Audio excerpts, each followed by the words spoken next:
The following is a presentation of ESPN on ABC. Welcome to college football, presented by Jared. You're watching the ACC on ABC.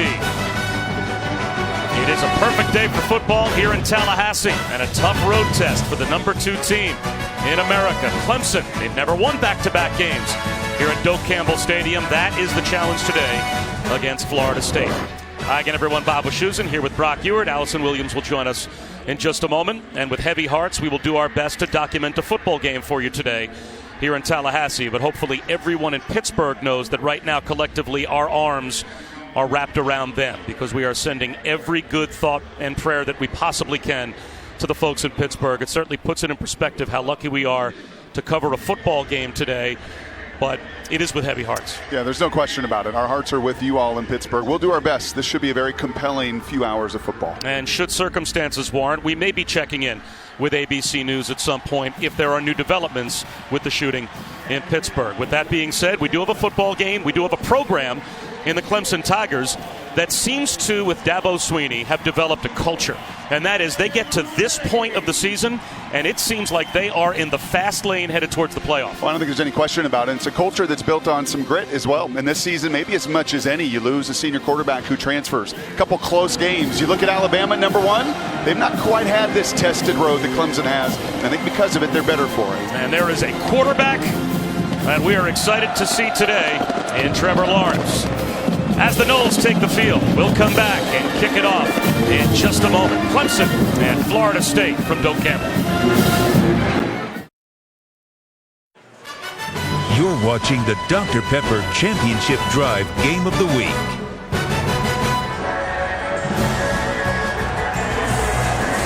Welcome to Tallahassee, Florida, where the Florida State Seminoles are set to kick off against the second-ranked Clemson Tigers. The Seminoles are fully aware of the multiple challenges this Clemson team presents, but they also see this game as a tremendous opportunity, a chance to prove to everyone what they believe in that locker room, that they have gotten better every week and are perhaps positioned to play their best football of the year against the best opponent that they face. Head coach Willie Taggart told his team to seize the opportunity. He said, "You don't ask for permission for greatness. You go out there and you take it." Bob? Well, his offense is going to be out there against maybe the single best position group in college football to start the game, as Clemson won the toss, deferred as you would expect, so they're going to put that defensive line out there against DeAndre Francois to begin. And from a couple of yards deep, Anthony Grant brings it out. And it will not be good field position to start for Florida State. And there's a flag down as we've got Mighty Morphin time. Yes, it is the Power Rangers, as they have nicknamed themselves, the first ever D-line to return 4 All-Americans. They know how to have some fun at Halloween time. They did this a couple of years ago. They visited all of the houses of their coaches. The return, illegal block in the back, receiving team, half the distance to the goal from the end of the run. First down. And Brock, for Florida State, the field position, because of the penalty, goes from bad to worse. Yeah. So backed up against your own end zone, it's going to be DeAndre Francois looking at this group. Yeah, that's a lot of fun as a quarterback, let me tell you. It's also a lot of fun week number 9 to try to figure out what more you could say, and that's why the Power Rangers came out. Because to me, that's pretty emblematic of this group and who they are. The fun they love to have, but everything is together, and that's a nightmare for any quarterback, and DeAndre especially, with the group up front that he's got that has struggled to block this season.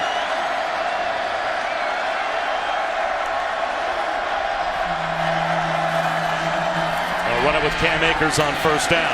And Akers had his best game of the season, a 2-touchdown game, 98 yards last week in the win over Wake Forest. And not to see Trey Lamar involved in the action. First, second, third leading tacklers are all at the second level. And that, too, a testament to the big men up front that keep 57, that keep 34, and keep number 11 clean all afternoon.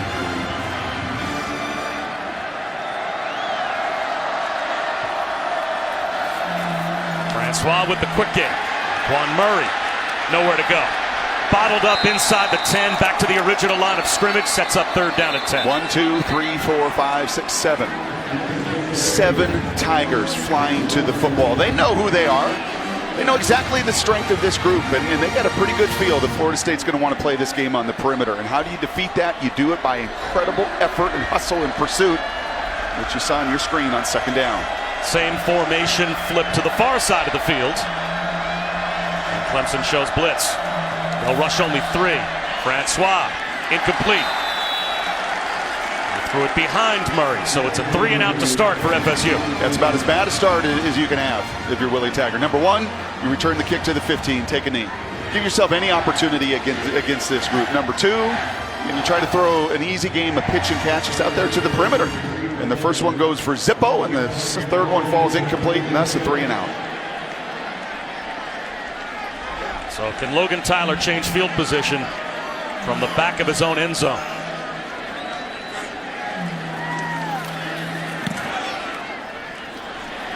Pretty good kick to midfield, forcing a fair catch right at the 50-yard line for Amari Rodgers. But when you have a true freshman quarterback that has this much talent, it's apparent to everyone as soon as he shows up. And it was apparent to a few quarterbacks that were on the roster that decided to transfer as soon as Trevor Lawrence shined in the spring game. Hunter Johnson ended up at Northwestern. The first 4 games, he shared time with Kelly Bryant, but then it became obvious to all involved that Trevor Lawrence was the clear-cut most talented quarterback for Clemson. Kelly Bryant's gone, so a handful of quarterbacks have left this Clemson program, taking a backseat to the true freshman. Travis Etienne into the heart of the Noles defense, moving the pile on first down for a gain of 4. Had a chance to call the Clemson spring game. Chris Fowler and I were up there, and you heard it there. It took you about 60 seconds on campus, and everybody says it's just different. I mean, he's just different in every way. He's 6'6", he's got a rocket arm, he's got a humility and a poise that are not normal for freshmen. He's a different cat.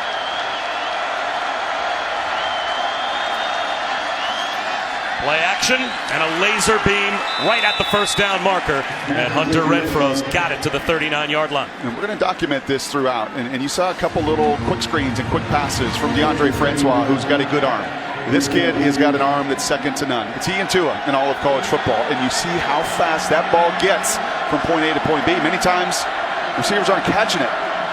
And the ball is catching them. Etienne up the middle. Gain of a yard. Hunter Renfro is awesome. He's been awesome for college football the last 2-3 years. Bob, I can't tell you the number of games you start to watch and he's getting knocked over by the football. I mean, he runs these option routes, especially on third down, and he turns around and he's like a poor catcher that's just trying to get his body in front of these missiles that are often pushing him ahead of the first down marker.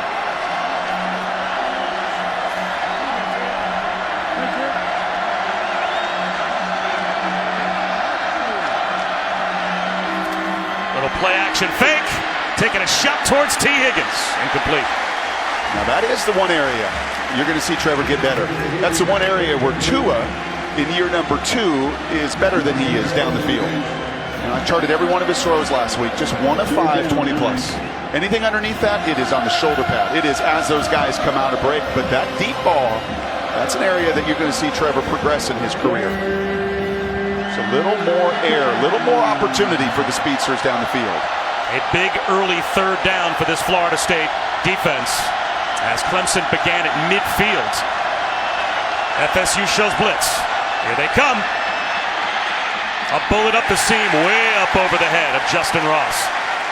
That's a great hold for the Florida State defense when you give that offense field position right at the 50-yard line and force a punt. Yeah, that's a nice job on the back end of Florida State defensively, just getting into the lane. Okay, as phenomenal as Trevor is physically, these are many new experiences and playing in this place where the program has not had a ton of success. A nice job there just getting in his vision. Any quarterback, and especially a young one, wants a clean lane to throw through. And that time on that skinny post, just enough color forced him to throw high and wide. Not enough players on the field for Florida State. Florida State calls a timeout on special teams, and we'll step aside. Get ready to learn something with today's Aflac Game Fact. Aflac! And here's what Clemson is trying to accomplish today. The first time to win back-to-back games at Doak Campbell Stadium. They have never been able to do that before. And they have a chance after the Florida State timeout to pin the Noles deep. Bob Wischusen, Brock Ewert, Allison Williams here in Tallahassee. And Will Spires will try and kick it inside the 10-yard line. End-over-end kick.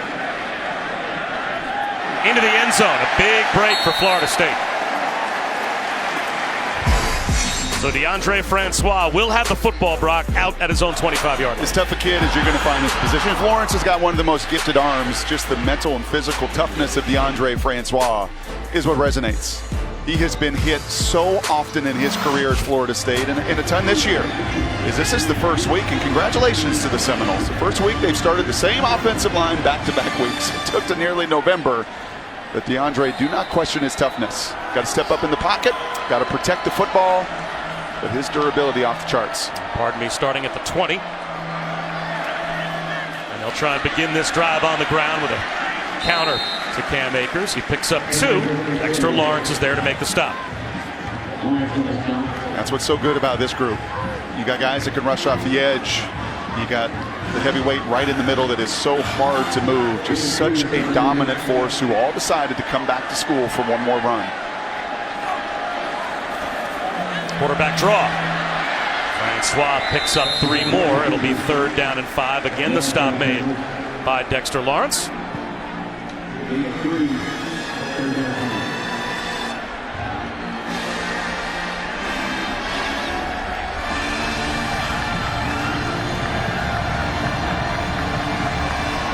Francois wants to play with tempo. 3rd down and 5.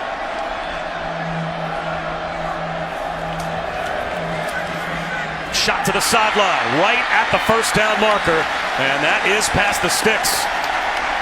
Akers makes the reception, picks up 7, and a big 3rd down conversion for the Noles. And here's the tempo you need. Any tempo coach is going to tell you the same thing. The only way you get it going is to see those chains moving. Big 3rd down conversion. Quick game again, out to the edge. Akers again, no gain.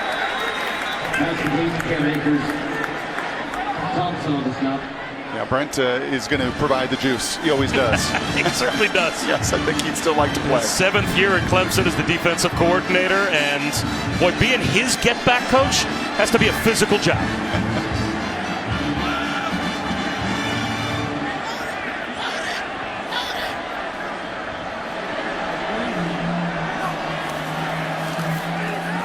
Here comes the rush. Francois out of the pocket.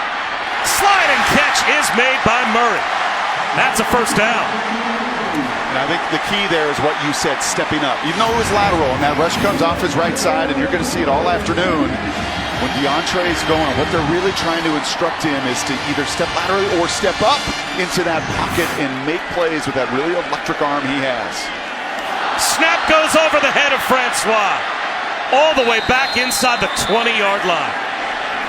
Talk about short-circuiting a drive that had some promise. Murray covers it up. A loss of 23. And flags down after the play was over.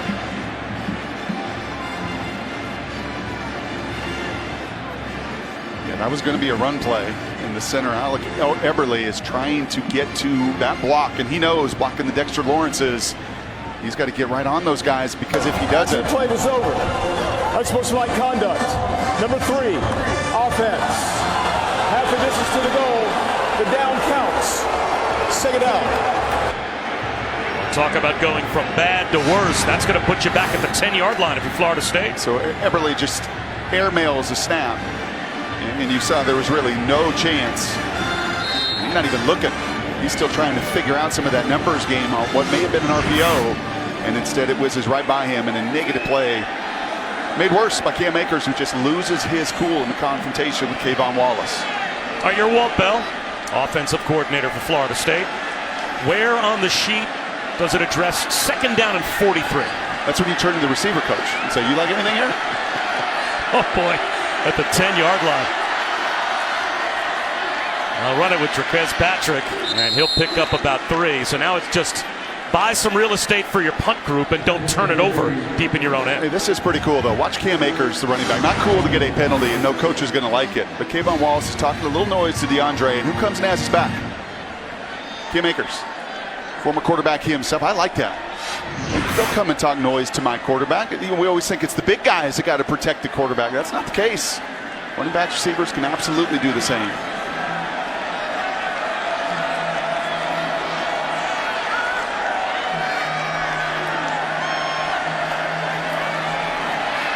And swap. And that does by. A little more room for the punt group out to the 25-yard line as Gabe Neighbors makes a 12-yard catch.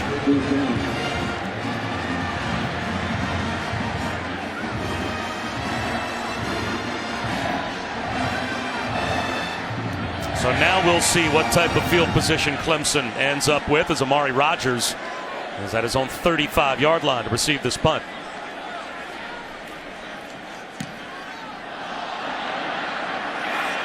And he'll take it right there and get brought down right there. Good coverage on special teams by the Seminoles.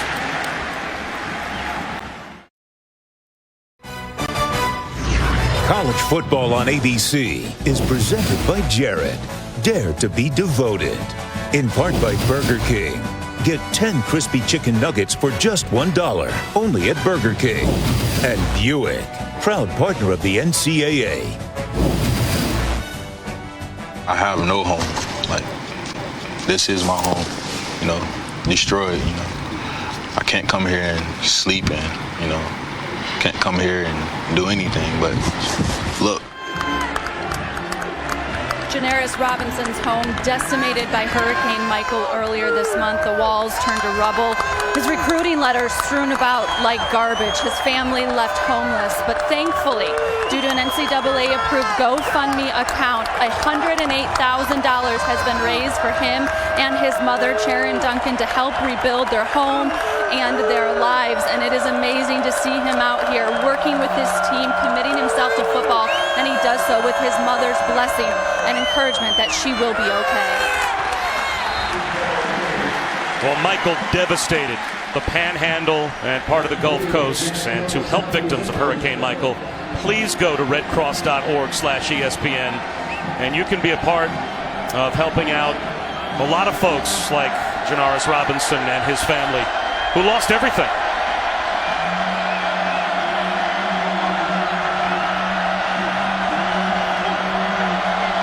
That's a false start. Tremaine Ankrum, the right tackle, backed up. Number 73, offense. 5-yard penalty. Second down. That's right tackle Ankrum on the false start, the early movement. How many times, Bob, in our career of doing this together, have we heard coaches say the players are so much more resilient as we are? These young men are so resilient. They're the ones that are just incredible leaders. And Mom, they're urging her son on to go out there and do what you love to do. And what a force he has been in that locker room and in this community. Blitz coming on second down. Bullet to the sideline to Amari Rodgers. Lawrence felt the heat. Picked up 5 yards. It'll be third down and long. That was a blitz getting, again, right into the vision. Hard at times for a guy that's 6'6", and you don't think you can impact that vision, but you can. You can get in those lanes in all different varieties, whether it was in coverage on the last third down or that time of pressure look.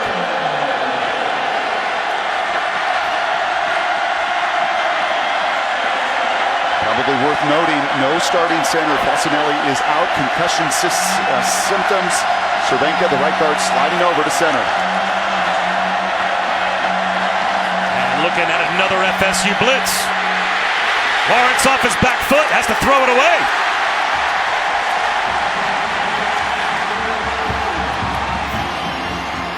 Marvin Wilson in the face of Trevor Lawrence. He sure was, and there was some pressure, and if you're going to pressure, you're going to play man behind it. And look at it. Look at the window of opportunity. You tell me. Where are you going here? And I love that. I love that look to say, you know what? I know you're super gifted, and you were 52-2 as a starter, and you're the #2 recruit in America. But we got to trust our guys. And that pressure up front, a big part of it, but that man-to-man coverage, if they can do that this afternoon, there's enough horses up front between Burns and Crew to get it done.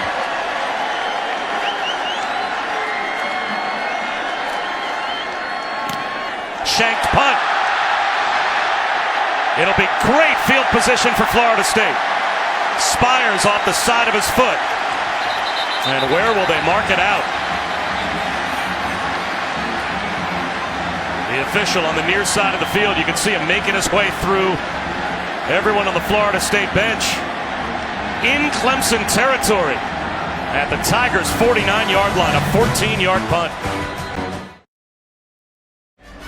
This season, Taco Bell is celebrating student sections and passionate fans like these two right here. Let's see how passionate they are. Yeah, they got to be passionate to go through this. They'll award the best student section of the year.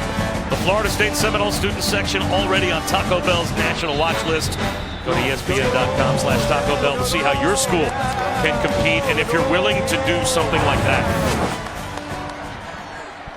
Bob Wischusen, Brock Ewart, Allison Williams. Great field position for Florida State. And it gets better. Oh, it goes right through the hands of Murray. That looked like a good pass from DeAndre Francois. And a missed opportunity now, Allison? Yeah, guys, but I have the opportunity here to be with Garnet and Gold. It's a tradition that goes back 20 years since 1998. They're members of the Baptist Collegiate Ministry. I'm going to talk to them and try to avoid the glitter here, so I'm not wearing this the rest of the game like they are. I have one question, Gold. What takes longer, to get the glitter on or to get it all off? It takes longer to get it on. It takes about an hour on and 20 off. Really? What's the trick to getting this off of your body? So we go back behind the shed and we just hose off, use some Dawn dish soap, and scrub it as much as we can. All right, and how long after a game do you still show remnants of the gold? I'd say up to a week. I still a little gold. Wear your team spirit all week. Yes. Toughest place to get it out of? Ears, teeth? Ears. It's in there forever. Oh boy. Not sure I wanted to know that. Can people tell who you are then? Because I know this is like an anonymous thing until you graduate and the next two are anointed. So do people kind of figure out who you guys are because of the evidence? Yeah, sometimes people will like call it out and be like, oh, hey, and like say our name. But sometimes they have no idea. We've known them for years, so it's pretty funny. What's the best part? Just cheering on the team and being part of the game day every week. They're famous, guys. People were lined up for photographs before the game. Well, Francois loses the ball on 3rd down and 9, so Florida State does nothing with the field position. They're going to have to punt it away and see if they can pin Clemson deep. And you see the pressure. You just can't live in 3rd and 9 and that first down drop, and it absolutely was. You see just the whole crew, and including even secondary members getting involved in the blitz. Tanner Muse, I love it. The shoulder pad right into the belly of Francois there, but that drop by Murray on 1st down. Those are the opportunities. You only get so many good pitches to hit against this defense, and that was a swing and miss. Called that a fumble, although it looked like DeAndre Francois' arm may have been coming forward. Only cost Florida State about 5 yards. And Logan Tyler forces a fair catch inside the 20-yard line. 35-yard punt. Tonight on ABC, a Big 12 battle. It's number 6 Texas in Stillwater to take on Oklahoma State. 8 Eastern, 5 Pacific here on ABC and live on the ESPN app. So you can watch anywhere. Is Texas worth their national ranking as far as you're concerned? Yeah, I think this has a lot to do with beating Oklahoma, who was just absolutely rolling and unstoppable. They're going to face adversity as so many ranked teams in the top 20. Like this Clemson team going out on the road in conference. Dangerous things happen. We see it every year. A rollout for Lawrence on 1st down. Renfro makes a diving catch for a gain of 4. Renfro's a guy you're going to see get an opportunity at the next level. Just love that guy. Now, Trevor Lawrence is the most skilled. Renfro's going to lose every way in. He's going to lose every 40 time, but he's going to win every chance he gets in one-on-one situations.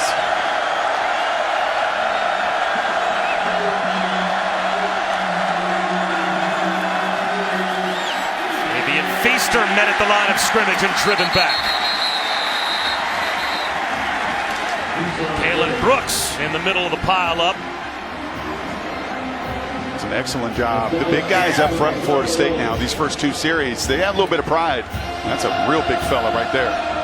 But they've got a little bit of pride on their side when they're going up against what they are, with the other defense. It gets nothing but talked about all the time. You see the big freshman Cooper that was running off, but staying square and giving yourself a chance in these 3rd and 5+ situations to, again, look at the coverage. Face mask to face mask, man-to-man coverage. Delayed blitz. And a catch made for a 1st down by T. Higgins. Out to the 35. He picked up 13.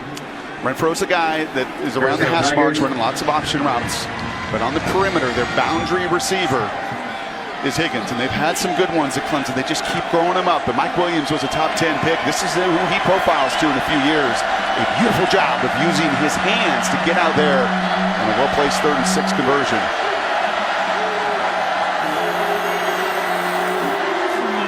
Action, back shoulder, incomplete. Again, it as Higgins, the intended receiver. Looked like good coverage from Kyle Myers. You just watch Clemson through the years, and they just continue to put the same kind of body type, the same athleticism into these positions. And Mike Williams grew, and he was bigger and a little bit stronger, but it's the same thought. You get those one-on-one situations into the short side of the field. It's slant routes, it's fade routes, it's post routes. Not a ton of them, but man, massive amount of opportunity in one-on-one spots. Four-man rush. Lawrence out of the pocket again. Extending the play right to the 40-yard line. And toe tapping and making the reception is Amari Rodgers. It'll be 3rd and 5. And if you're a corner today and you're thinking, well, this guy's getting out of the pocket, I've got a little bit of separation, he's certainly not going to be able to throw it and close. The air yards, yes, he is. It's almost the way that folks used to talk about John Elway. Yeah. And when you think about comparable arm strength early in a college career, he throws fastballs. 3rd down and 5. Blitz. Bumps it off to Feaster. Bottled up by the nose. It's a loss of 4. Yeah, there was no chance there, and I know why you call that. You're thinking some man-to-man coverage, right? You've seen it already on the previous 3rd down. So if we can get our linemen out in front of this screen, then you can have some success. But you don't fool the defensive linemen who've been all over it this afternoon. And a nice job by Brooks, who beats the blockers out front. Simply nowhere to go. Florida State defensively showed up. And we saw this against Miami a couple weeks ago. And this is what Allison was talking about in the open, that this group is getting better and developing and growing in some confidence. And that's 3 really good series against a dynamic offense. There's the first tackle for loss this season for Waldensky Ame. And forces the punt. It's going to take a bounce. Into traffic. Did DJ Matthews come close to touching that football? Came up with it back at the 15-yard line.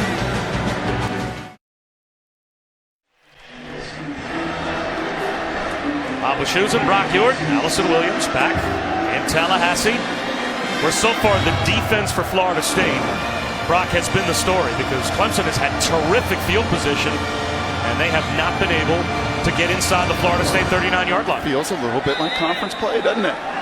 And you know your opponent very well. And the Florida State group that is uber talented, whose defensive guys are sick and tired of hearing about this number 2 team in the country and are rising to the occasion like these guys are.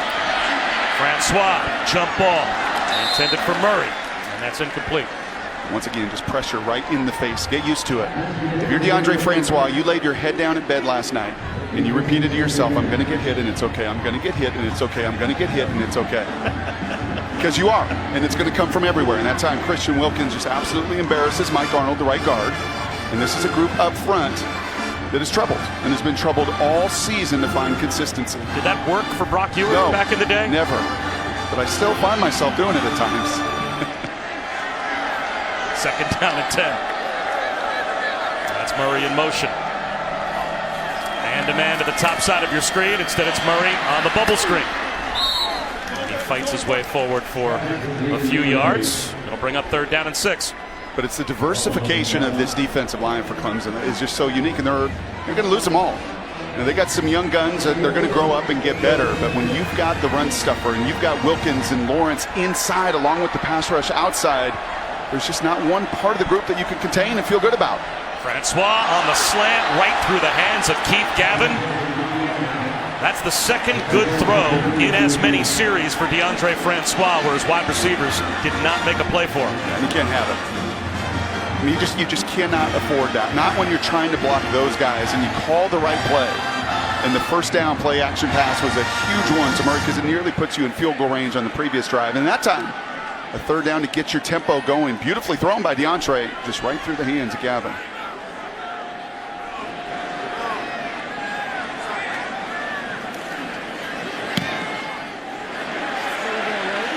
Pretty good kick from Logan Tyler. Driving Amari Rodgers with a fair catch all the way back to his own 31-yard line. Week 8 Monday Night Football. It's Tom Brady and the Patriots in Buffalo to take on the Bills. 8:15 Eastern, 5:15 Pacific on ESPN. Also simulcast on ESPN2 in Spanish. Available on the ESPN app so you can watch anywhere. Our coverage will begin with Monday Night Countdown at 6.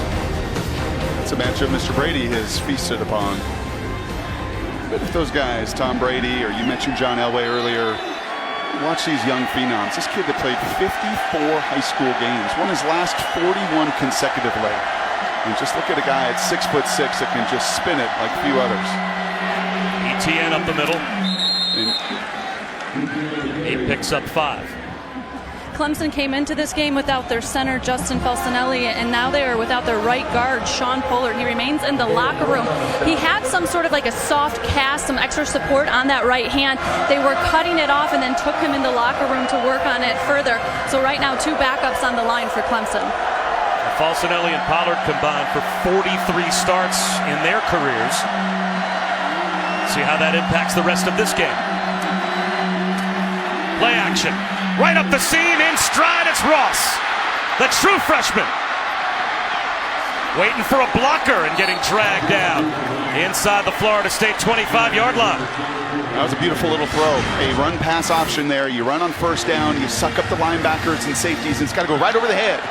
Right over the head of the safety Samuels there. That can't be one of those rocket shots. It's got to be over the head, but enough velocity. And to catch a run, it was Westbrook, the safety, that tried to get in that lane, but he couldn't. Justin Ross picks up 41.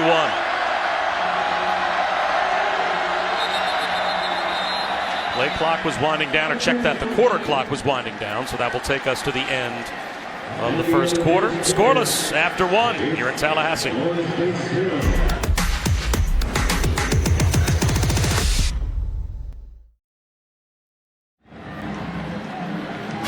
Welcome back to college football, presented by Jared.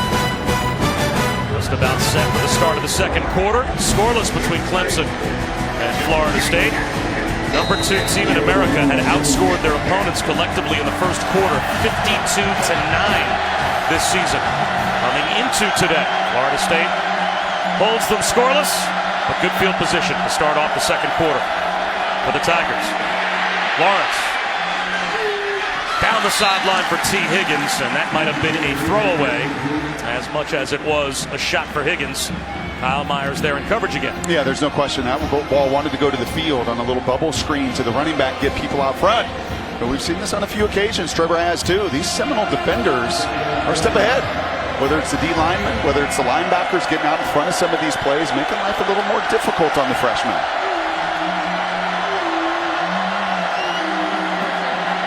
Lawrence, well protected. That ball batted in the air and it falls incomplete. Frederick Jones gets a pass defensed at the line. Now it's 3rd down and 10. And if you're not going to get home, then, put your paw right in front of the fastball, or maybe your forearm, and that will leave a mark tomorrow, I guarantee you. Because that thing's humming about 60 miles an hour. But Jones and Christmas and Burns and Ame, they've all been difference makers on this front 4 in the first quarter. Frederick Jones, the nephew of Marvin, a Hall of Famer here at Florida State. 3rd down and 10. 5-man rush. Lawrence floating one down the sideline. Jump ball for Ross, and it's incomplete. Well defended by Asante Samuel. That's big-time recruit on big-time recruit. 2 guys that are as good as anybody in America last year. And that is beautiful coverage there on a guy in Ross that is shown us before. He can go up and get it. This one high school. He was the #1 recruit out of the state of Alabama, and not bad in the spring either. I think Asante knew a thing or two, got right up into his body and forced that incompletion in this field goal attempt. Officially from 40. Greg Hugel. No good. Flag down after the field goal attempt. And did Hugel go down, and is that the penalty? Personal foul. Roughing the kicker. Number 26. Defense. Half the distance to the goal. Automatic first down. That's Jonathan Vickers. And a mistake you cannot afford if you're Florida State. Well, that's a turnover. It won't show up on the stat sheet as a turnover, but that's a turnover. And that's as obvious as it gets. You have to get out of that kicker's opportunity to swing his leg and land. And you see the special teams coach. That's 2 occasions. He got yelled at earlier for burning a timeout on a punt. That is much worse and much more problematic. Double numbers. That is Asante Samuel. So right after Asante Samuel got the pass defensed in the end zone, The true freshman makes the unmakeable mistake, and it's a first down in the red zone. Watch the bottom of the field if you get a one-on-one with Higgins. They'll run it instead with Etienne. Almost broke free, instead dragged down at the 10-yard line. A gain of a couple. Adonis Thomas was able to get a hold of the jersey of Travis Etienne. And Etienne's had a hard time getting going. And credit those lanes being a little bit smaller up front than what Etienne has felt all season long. And I think Dabo is saying you got to run through those tackles. Exactly right. You got to get up there and hit it. These Florida State guys came to play today. Dabo knows it. He recruited some of them and tried to get them to Clemson. So you don't have any time to hesitate. You may have against Wake Forest, but not against this crew. It has got to be explosive in north and south. Only 5 carries for 13 yards so far for Travis Etienne. Came in averaging 8.2 yards per carry. Number 2 in America. A rollout here for Lawrence. Low throw, scooped up by Renfro. The 7-yard line, 3rd down and 4. It's a heck of a catch. That's that rub route. Mr. Watson had a pretty famous game-winning play on that little rub route sprint out. I think, if I remember right, Hunter Renfro has had some success in the past with a pick play in this area of the field. It's not a pick, it's a rub. Yeah. So says the bitter old quarterback. 3rd down. Huge. And a long 4, close to 5. He's got the one-on-one if he wants it to Higgins now to the top of the field.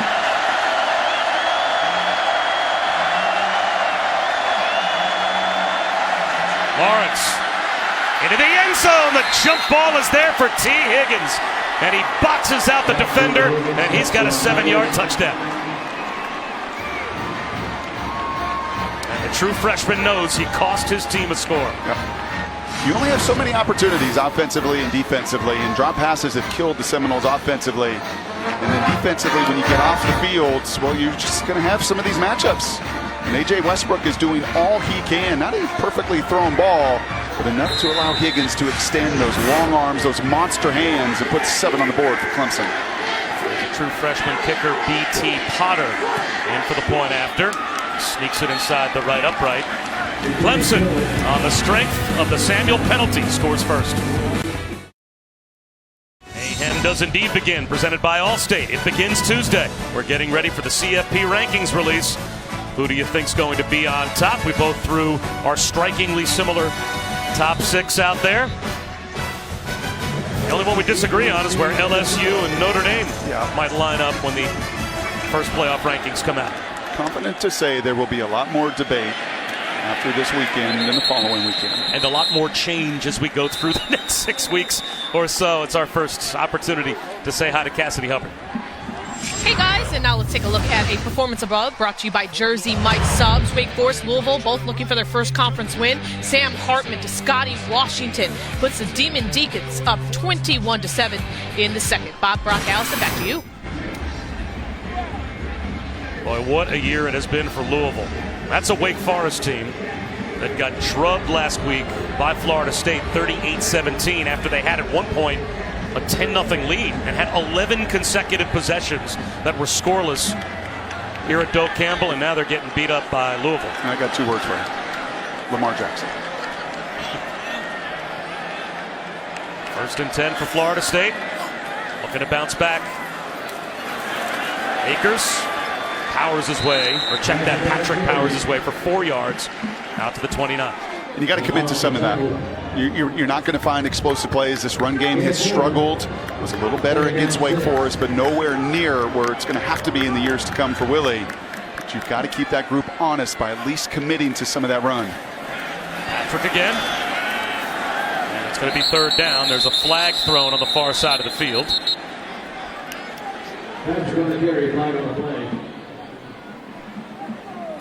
Illegal formation. More than 4 players in the backfield. Offense. 5-yard penalty. 2nd down. Yeah, none of the 3 receivers to the field. Not one of them got himself on the line of scrimmage. And these are things that drive Willie nuts. He told us yesterday, as many of these coaches do, but especially head coaches that call plays, you got to execute. And then the things you can control, especially the pre-snap penalties or timeouts or guys on the field. And then ultimately, when there's a pitch and catch, and there's a slant route or an over route that you catch 10 out of 10 in practice, you then got to do it when the lights go on. Bad news for Florida State. They lose the 5 yards. The good news, they get the down back, so it's 2nd down and 11.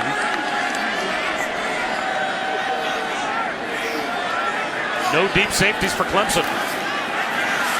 Francois delivers a strike right at the 1st down marker. It's Amarian Terry, and he moves the chains.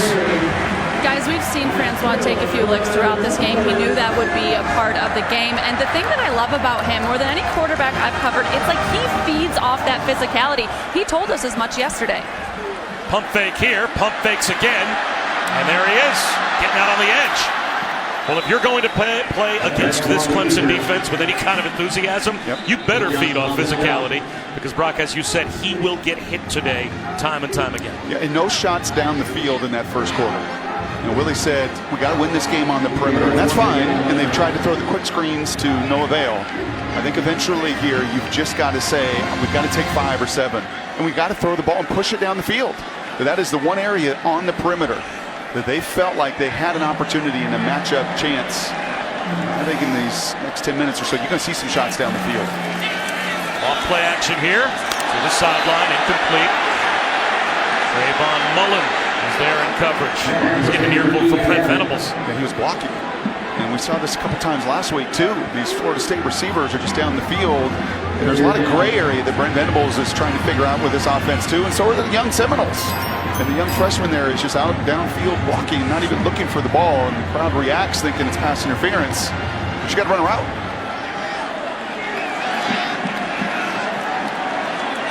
Third down and 9.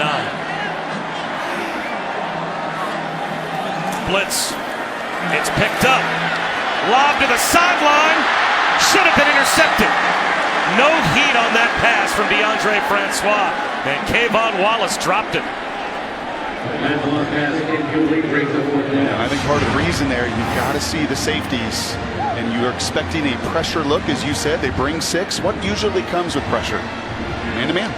But not that case. They play zone to the field. They play cloud coverage, and DeAndre just assumes with that pressure, well, I got man-to-man coverage, and does not see the zone coverage and the safety. And Kayvon, it should have had that interception. Flag thrown before the punt snap. Any coordinator worth his worth or QB coach tells you as a quarterback, scan the secondary first. Okay, they will tell you pressure packages, coverages more than anything else. But then post-snap, you got to see it as well, and that time he did not. And Venables throws a lot at you. He is a fun one. He's got an immense amount of talent to work with and such a variety of skill sets that Brent does such a terrific job coordinating and utilizing. There is no foul for a false start. 4th down. The flag picked up. So we'll start again. And once again, the heat will be on Logan Tyler, the punter. We'll see if he can change field position.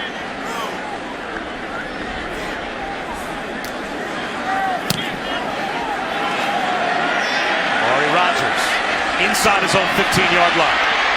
Breaks the first tackle. Gets to the edge. Finally lassoed down all the way out at the Clemson 42-yard line. A 28-yard punt return.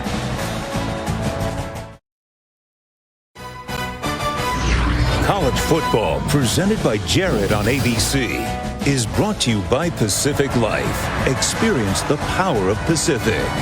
And Samsung QLED TV, the official TV of ESPN College Football. Some fun stuff to do here with Charlie Ward, the 93 Heisman Trophy winner.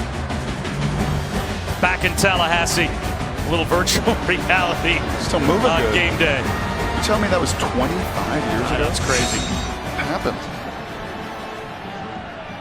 Bob Wischusen and Brock Ewert, Allison Williams.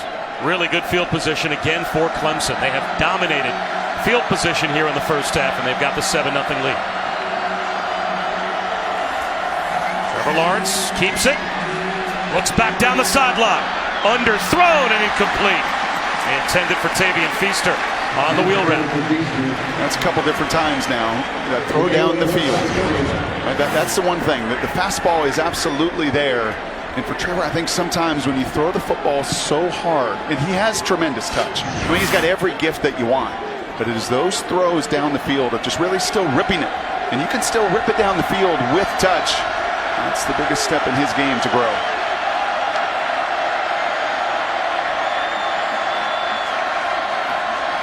And off to Adam Choice for 1.5 yards.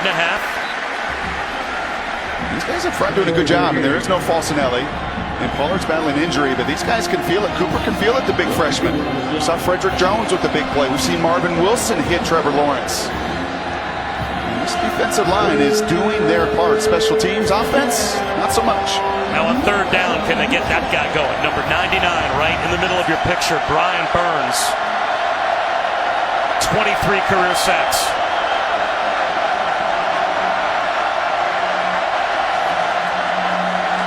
Lawrence, low throw. It is a catch for a 1st down. T. Higgins got his arms under the football at the Florida State 45 to pick up 11. Wow, those arms and those hands have been something else today. Touchdown reception.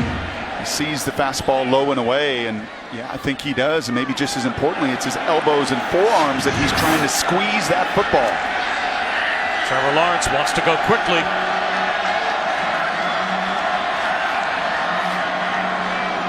Another rifle shot to the sideline, and this time Renfro could not haul it in with one hand. 15 schools, all on one network. A new place to call home. It's the ACC network, and it's on the way in August of 2019. I mentioned Burns earlier. It was this game. 4.5 tackles for loss, couple sacks, couple forced fumbles a year ago. But he played such a force, and Hyatt doing a nice job at left tackle against him today. Here's Etienne into the secondary for the first time. And that looks to be good enough for a 1st down, right at the line to gain. And they'll say without measurement, it is a Clemson 1st down. Big time block by Hyatt right in front of him. And I think that conversation with his head coach, and put your foot in the ground and go, man. Not against these guys today, not in this building, not where we've never won back-to-back games. Mitch Hyatt doing a nice job against Burns, pass blocking, and that time setting up Etienne as pin and pull. He comes around, creates a lane.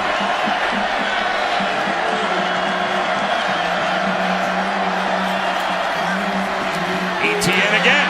This time he's running through arm tackles. 15 more. And I don't know where middle linebacker Dontavius Jackson was going on that play, but he went the wrong way. And in so doing, created an amazing open gap that Etienne is saying, okay, finally, now this is Clemson football. This is what we have done all season long. Pacing for 40 rushing touchdowns as they did in 2017, which is just an amazing number as a team. Screen, T. Higgins. Dragging tacklers inside the 15. To about the 13-yard line. That ball gets from point A to point B on these quick passes. Look at it. Look at the miles per hour. I measured 1.3 seconds to cover 90 feet 2 weeks ago against Wake Forest. That's 61 miles per hour. Check my math out there, all you mathematicians. But it is just truly remarkable, whether it's on tape or as you sit up here in the press box and watch it. Quickly out to Amari Rogers. He gets to the edge. He uses the stiff arm. 1st and goal for Clemson at the 3. And it just doesn't look like much, right? It's a quick screen. Everybody in college football and high school runs a quick screen. But when you can throw it from the far hash outside the numbers, and Amari can have his eyes up because it's put right on his shoulder pad in an instant, it just allows you to break tackles. Look at it. You don't have to worry about it. Most guys are catching that, turning, feeling the contact, but because that ball is on him in a second, gives him a chance to break those tackles. That's eye-opening when you put up miles per hour numbers of all those NFL quarterbacks, and he's 5 or 6 miles per hour faster as a true freshman. But you see it?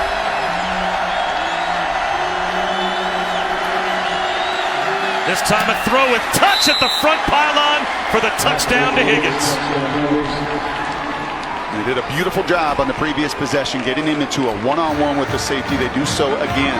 I mean, those are just mismatches, and it doesn't take a senior to figure out. True freshman could say, yeah, my guy's pretty good, and he's a whole lot better than a safety. And it was Nasruddin that time. It was Westbrook on the previous possession. It is what they do, man. They play with tempo. They get their guys into the matchups and the one-on-one situations, and then ultimately, well, they win them a whole lot more than the defense does. Good to see Greg Hugel able to get back out there after he was roughed. He knocks the extra point through. 2-touchdown lead for Clemson. here in Tallahassee midway through the second. We are back with a look at today's unexpected outcome, brought to you by ExxonMobil. And there have been a couple of unexpected outcomes the past couple of years in the regular season for Clemson. 2016, upset by Pitt. Last year, upset by Syracuse. Eric Dungy had a 278-yard, 3-touchdown game, and they stormed the field at the Dome. They're trying to sidestep any of those possible unexpected outcomes this year. And Brock, there's no one left on Clemson's schedule that should at this point be a real threat. Still in all, though, you have to play all these games through, and we've seen them upset before. I don't think they've got the margin this year. Not with Notre Dame, not with an ACC that's a little bit down with some of their peers. But I will circle at Boston College in a couple weeks, as you saw last night against the Hurricanes. That team can play some defense. It'll be a touchback for Florida State. Let's go back to Cassidy. Thanks, Bob. DirecTV, more for your college football thing. ACC Coastal leader UVA hosting North Carolina. Bryce Perkins to Joe Reed over the top, a 27-yard connection, 14-7 Virginia in the second. Bob? All right, Cassidy, thanks very much. That's Clemson and Florida State in the ACC as well, and it's a 2-touchdown lead for Clemson. How big is this possession now for the Noles? Huge. And you got the ball. Clemson deferred. You just not gotten anything going. I mean, hard to do anything. So the drops that played a role, staying on schedule. And the Clemson offense that has found a little bit of rhythm on the other side, you just can't give the ball back to. Francois, little check down, getting loose is Naquan Murray. Spins all the way out to the 41-yard line. Florida State feels like they are so close to getting something going on offense. Receivers coach David Kelly telling his guys, you got to run your routes harder, you got to be physical and get separation. DeAndre Francois talking to each receiver about the coverages they're seeing and where he needs them to be. Well, right now he needs his protection to hold up, and instead he takes off and picks up 5 on the scramble. I don't really know how you miss Dexter Lawrence. I mean, he's about 330 pounds. He's sitting right between center and guard, and both of them decide not to block. And good thing DeAndre is nimble. Pretty good protection this time, and a strike to the sideline right at the first down marker. And it looks as if Tamarian Terry came back to the 50-yard line, so he's a yard short. So here's a 3rd down and 1. Again, they want to play with tempo. They have to get set. Cam Akers almost broke free. Picks up the first down. That was a better job by Minshew and Ellerby right in the middle of that line. A double team there, and you can see Cam saying, I could break that one arm tackle. Those two big boys did enough on that 3rd and 1. And I like Allison's point, and the receiver coach too. You've got to just play physical. Everybody does. Play top speed against one of the top teams in the country. Clemson spends a timeout on defense. Clemson leading Florida State 14-0 as we continue Dr. Pepper's championship drive game of the week. And this season, for every field goal and extra point made by participating universities, Allstate will make a contribution to the university's General Scholarship Fund. Thank you to Allstate. You got a play action shot down the field for me here? I'm calling one. Tamarian Terry has got to get a ball. One of the next 3 plays has got to be something pushed down the field. Here's a first down in plus territory. There's the pump fake. And there's the shot to the sideline over the head of Naquan Murray. For a second, it looked like they wanted to fire one down the seam. Instead, the intermediate route thrown by Francois, and he misses it. He does. And that's one you got to get. What was it? Chip Kelly, week number 1, way back when, said explosive plays. 16-plus yards in your passing game, and that was. It's going to be 15-plus, 16-plus in your passing game. You hit one of those, you score 45% of the time. If you don't get an explosive, especially against elite defenses, you're not going to get a sustained drive score.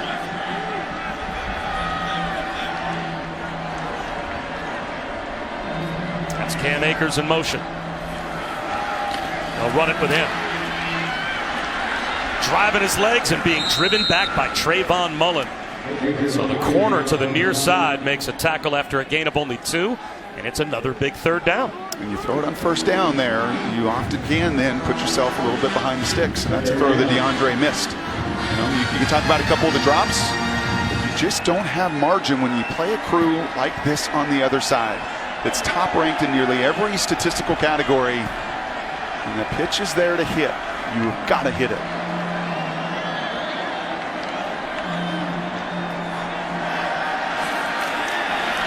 Francois hoists one down the sideline. Flag down. Francois was hit. They blitzed DeAndre Francois. Austin Bryant provided the pressure, and there's the call. The passer, number 12, defense, 15-yard penalty, automatic first down.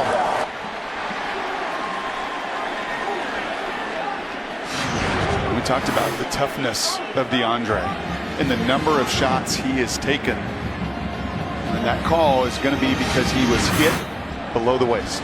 Kayvon Wallace drew the flag. And Jim Blackwood, who was our referee in the booth, longtime supervisor and on-field referee in the WAC in the Mountain West. What's the rule there, and what are the officials looking for? On that one, they're looking for the low block. That's the rule they put in a couple of years ago, just like the NFL. It's the low block on the quarterback. And if you look at it, you'll see him go low. Dangerous at the knees of the quarterback. That's a big break for Florida State. Keeps the drive alive. Akers, jump cut, lost the ball in the backfield, and he got it back. So here's one of the challenges I have on that. I totally get it when that hit is at the knees. You're asking these defenders to not target, right? You've asked them to change their strike zone, so you do not want to come to the head or neck. So you're going to see Kayvon here. Where does he hit him? Where does his shoulder and his helmet hit him? His contact is to the waist. His contact to me right there, Jim, is to the waist rather than now. The impact with his lower body in force does roll into his legs. But what are you asking these guys to do at full speed? It's what I hear from all my defender friends. You don't want forcible contact to the head or neck. And if I target the waist and it just so happens I fall into his legs, what do you then want me to do? It's a fair debate. Francois wide open in the flat, another dropped ball. Cam Akers drops it, so it's going to be third down and long. So what do you say then, Jim, to those defenders that feel like they're stuck in the strike zone? I think in this situation, he just went low. He hit him in the way he said, but then he catches it. And the rule is to protect the quarterback. They want to protect the quarterback. And I get that. And if I'm a quarterback and I'm an offensive coordinator, you know what I do? I also devise a scheme that a safety can't come 15 yards full steam ahead and unload on me. And that's what Dabo's saying. He's like, hey, I'm hitting him in the waist. He's at his waistband. Between the waist and the chest is our target zone. And full speed, it is hard to do. Third down and 15. Flags everywhere. This is going to go against Florida State again.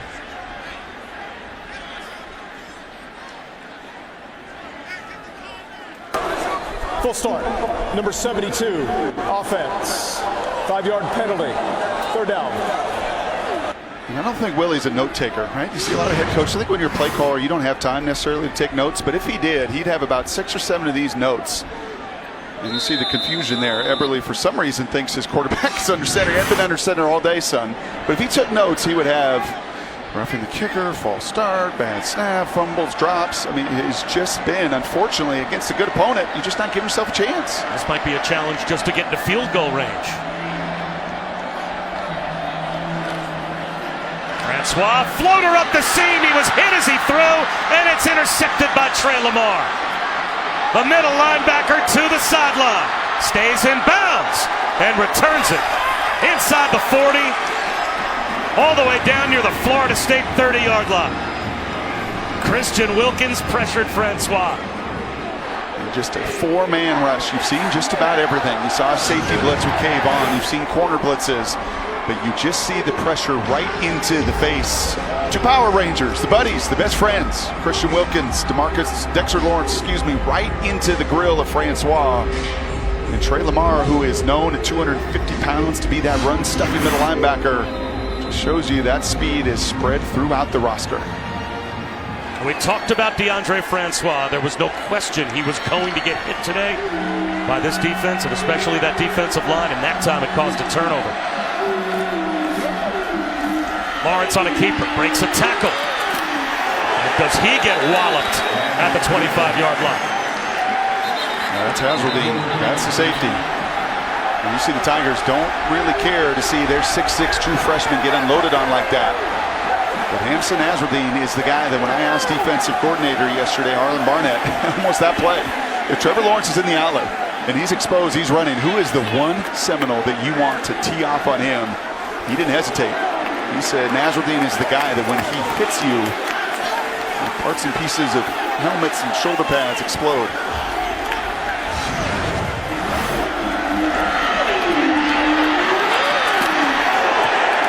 Is that crown of the helmet?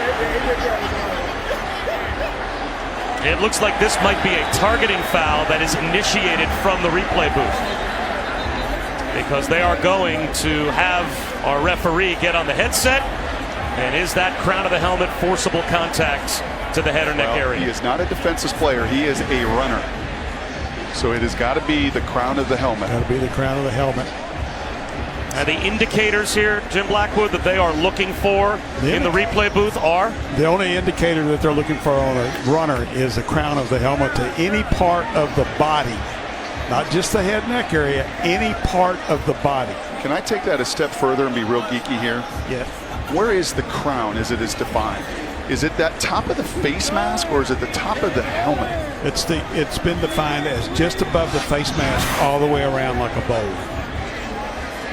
And I think he does. It's basically the rule that the NFL has now adopted. Do not initiate contact with that linear body position using the crown of your helmet. Do not lead with the crown. And he had a big call last night. McDonough and Blackledge in their game, the Boston College game. They ultimately did not call targeting. It was buzz down. They wanted to take another look, but is the crown of his helmet? Yeah, it's the top of his helmet that's hitting the job.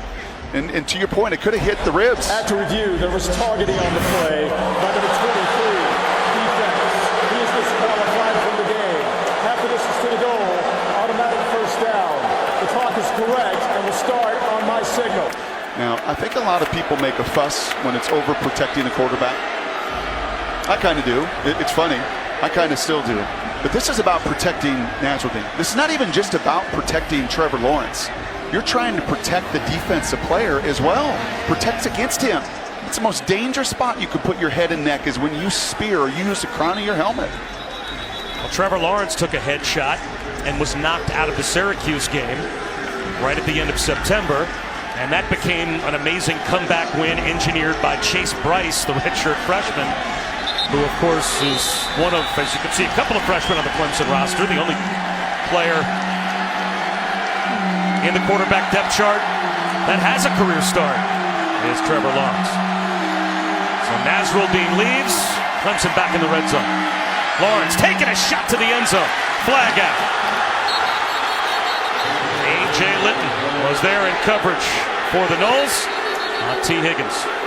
Yeah, I think this is the right call. That left arm's wrapped around Litton and it turns the receiver. And the minute you do that, you can have your left arm at times around that off arm. Interference. Number 12. Defense. By rule, the ball will be placed at the 2-yard line. First down. He's grabbing for whatever he can. He ends up grabbing the wrist here and it's turning. He's got his wrist, but it's the turning action there. It's grabbing that arm and that wrist, and it's turning that wide receiver, and you're going to draw a penalty. 7th Florida State penalty, and it's first and goal at the 2.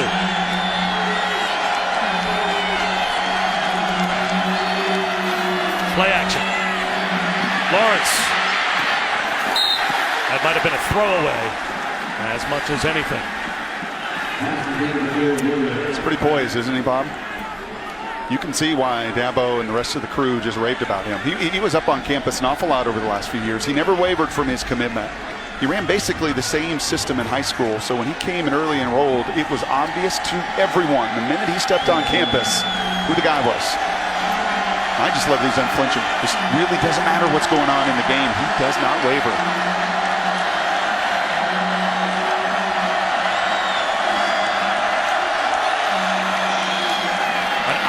Pitch to Tavian Feaster, and he has stood up at the 1-yard line. So it will be 3rd down and goal. 4-down territory for me offensively. The way my defense played. On Dabo, and I mean fluency in these calls and these plays. I wouldn't even mind putting this emphasis on my big guys up front. It's a good test. It's a good Seminole crew on that defensive line. 2 plays. About 4 feet.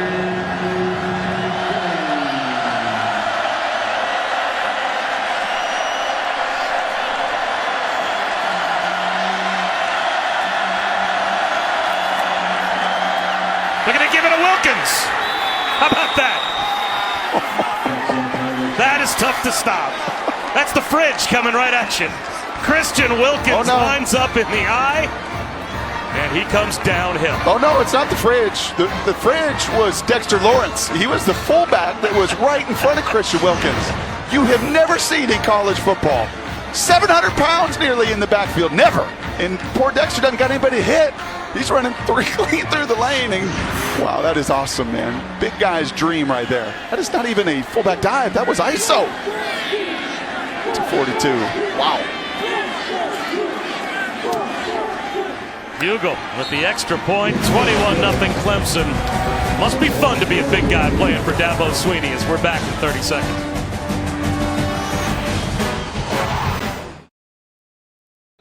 There may have been no more surprising of the Power Rangers to come back to keep this group together this year than Christian Wilkins. He's a grad student. He has already earned his degree in communications.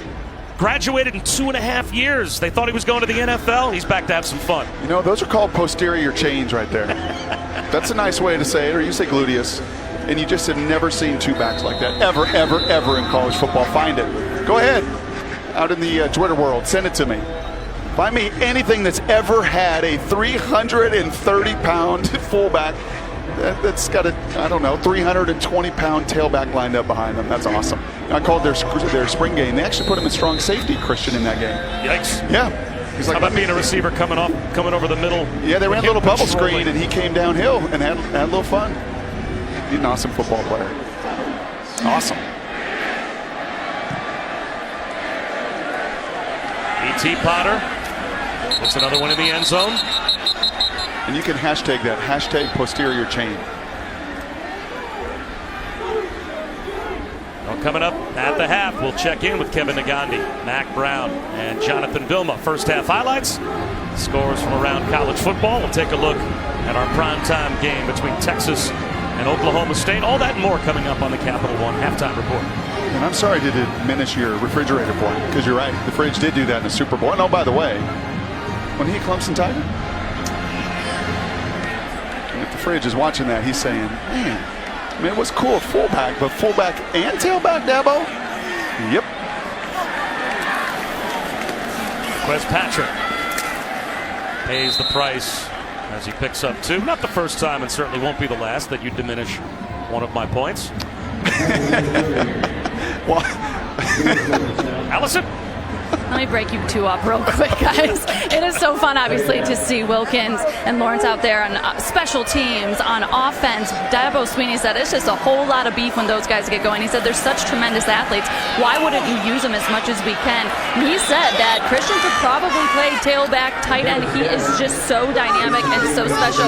And he said these guys love it. They love being out there on offense. They love being out there on special teams. He said they'd probably storm my office if I ever took them off special teams, and nobody wants to see that. That's not safe for anybody. Well, think about it, Brock, why this group came back and why they embraced this program.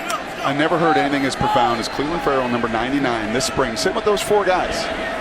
He said, when do y'all come back? Well, not only having the time of our lives, as Allison pointed out, the fun that Coach Dabo has. He said, you know, a lot of programs in college football, they use players. At Clemson, they mold players.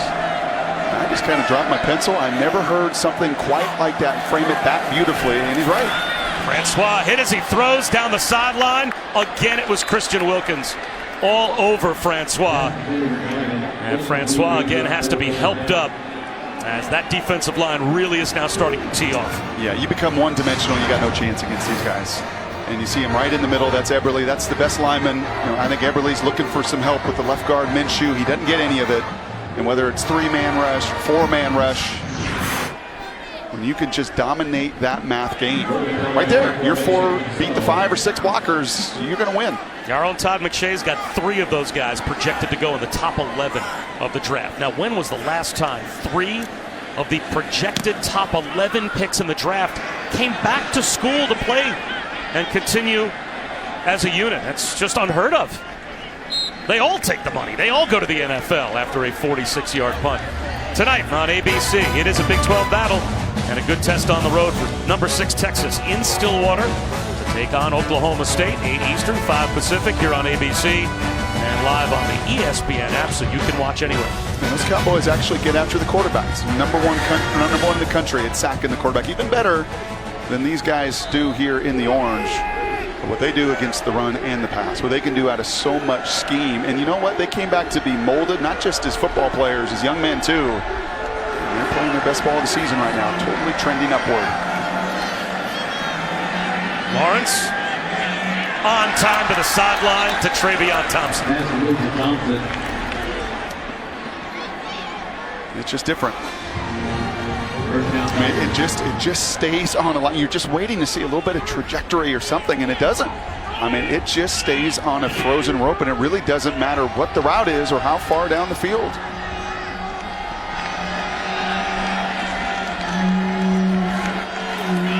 Blitz.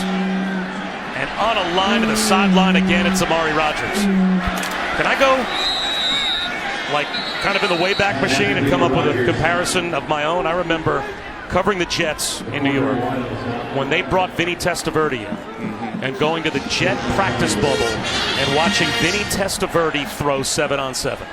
And it was ridiculous. Thing of beauty. Oh, you want to talk about a ball, every spiral perfect, jumping off the hand of a quarterback, and when this kid throws, it's got that same kind of look.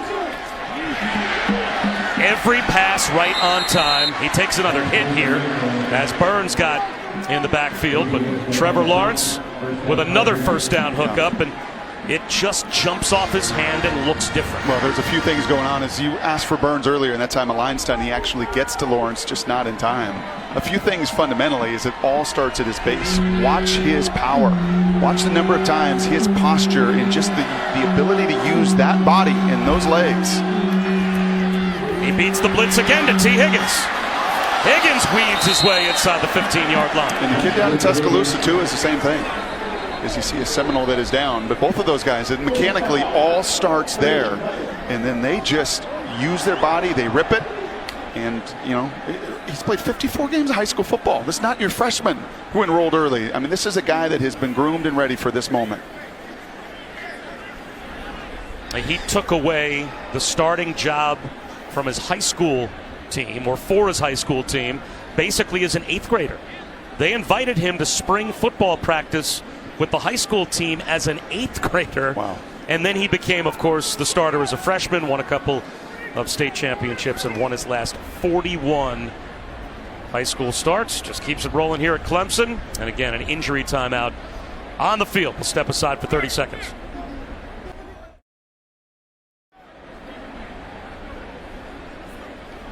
Continuing an injury timeout on the field here in Tallahassee. Dontavius Jackson being looked at by the training staff, and he's been down for quite a while. Clemson just about in a goal-to-go situation. They've got 1st and 10 at the Florida State 11-yard line, up 21-0.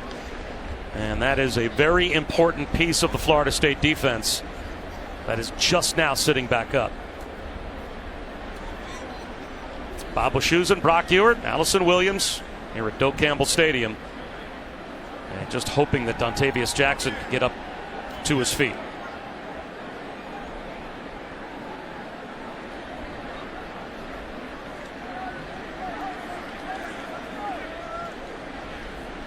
It's unfortunate because this Florida State defense came to play here. First 3-4 series of this game. You know, but when you're playing elite opponents and when you're playing Clemson or you're playing Alabama, you know, you've got to do it as a group and as a team. And for Dontavius and crew and that front, you know, you go 3 and out, you force a punt, you force a punt, you force a punt, and when your offense just cannot get anything going and cannot sustain and puts you on the field again and again and again against these guys, we're down. First 3 drives of the game for Clemson. They punted all 3 times with great field position. One of those drives started right at the 50-yard line. So the Florida State defense early did all they could to hold their team in the game, but they have allowed 3 touchdowns on the last 3 Clemson possessions, and their offense just has not been able to get anything going. And T. Higgins already has 2 touchdowns, been isolated in one-on-one situations. He may go for the hat trick.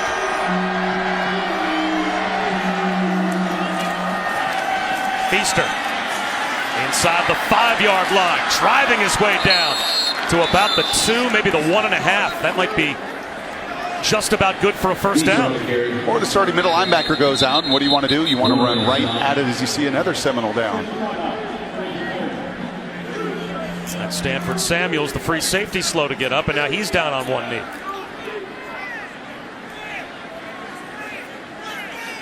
It was a gain of 9 for Feaster, so it's 2nd down and 1 at the 2.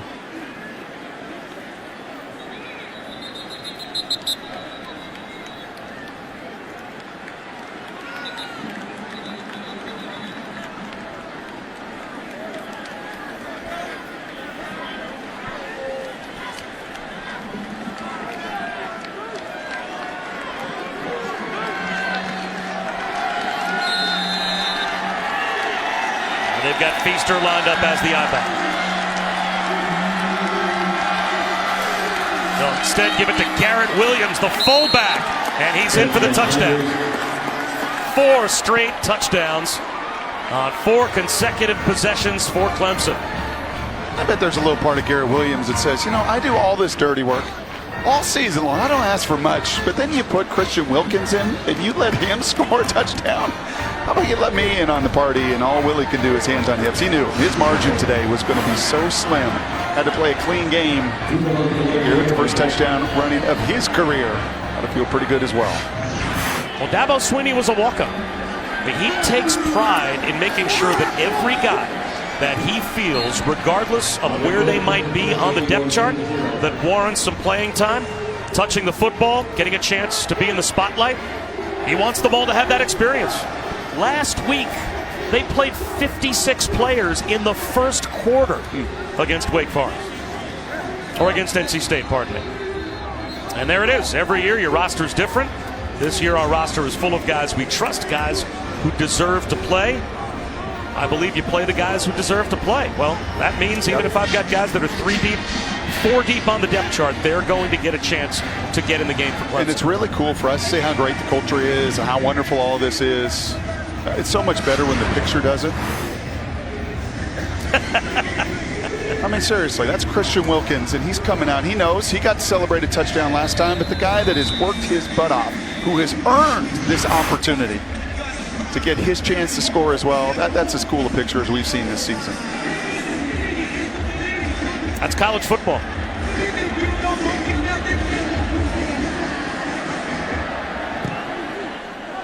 B.T. Potter hooks one into the end zone again. And Trayshawn Harrison will take a knee. And I believe it was Mr. Wilkins, Christian Wilkins, that when Trevor Lawrence got announced, after Kelly Bryant left, the senior, and Kelly Bryant leaves the program and he wanted to do his thing, it was Christian Wilkins that took Trevor Lawrence to breakfast that week. Said, hey, I just want you to understand, we are all here for you, that this family, that this culture, this thing that we've created, you know, to take the time out. He's already graduated. He's done his thing academically. He probably got independent studies, maybe a little bit more free time. But he wanted to make sure he pulled that freshman aside to let him know that they would have his back and do all they can from that defensive perspective, that he wasn't going to have to do it alone. They were all going to do this thing together. Francois hoisting one down the sideline. It's incomplete. Well, you mentioned the free time that Christian Wilkins has. Well, he uses it from time to time to earn $80. Here he is, substitute kindergarten teacher. How about that guy comes walking into the kindergarten room? And you can see they're even wearing their Clemson gear. But he has substituted in all different grade levels. At one point, he went out of his way to be asked to be placed in the special ed classroom as well. He's just a different kind of guy. Flags down, false start. False start. Number 74, offense. 5-yard penalty. Second down. I think it was also telling that Willie Taggart, when he went to Oregon, where'd he go? Before he took that job from South Florida, where'd he go and study in the spring? He went up to Clemson. He wanted to see what Dabo was doing. He built at South Florida, but in the Power 5, everything else. He wanted to see. He really admired from afar what was going on there. A couple days spent, it became very clear how much they care about their student athletes and grow those guys up. And it's what he wants to do here. That he really feels like in time he wants to create that same environment that his players don't want to leave school, that they want to come back, right? That they've got it so good in both the near term and in their future that they want to be a part of the program.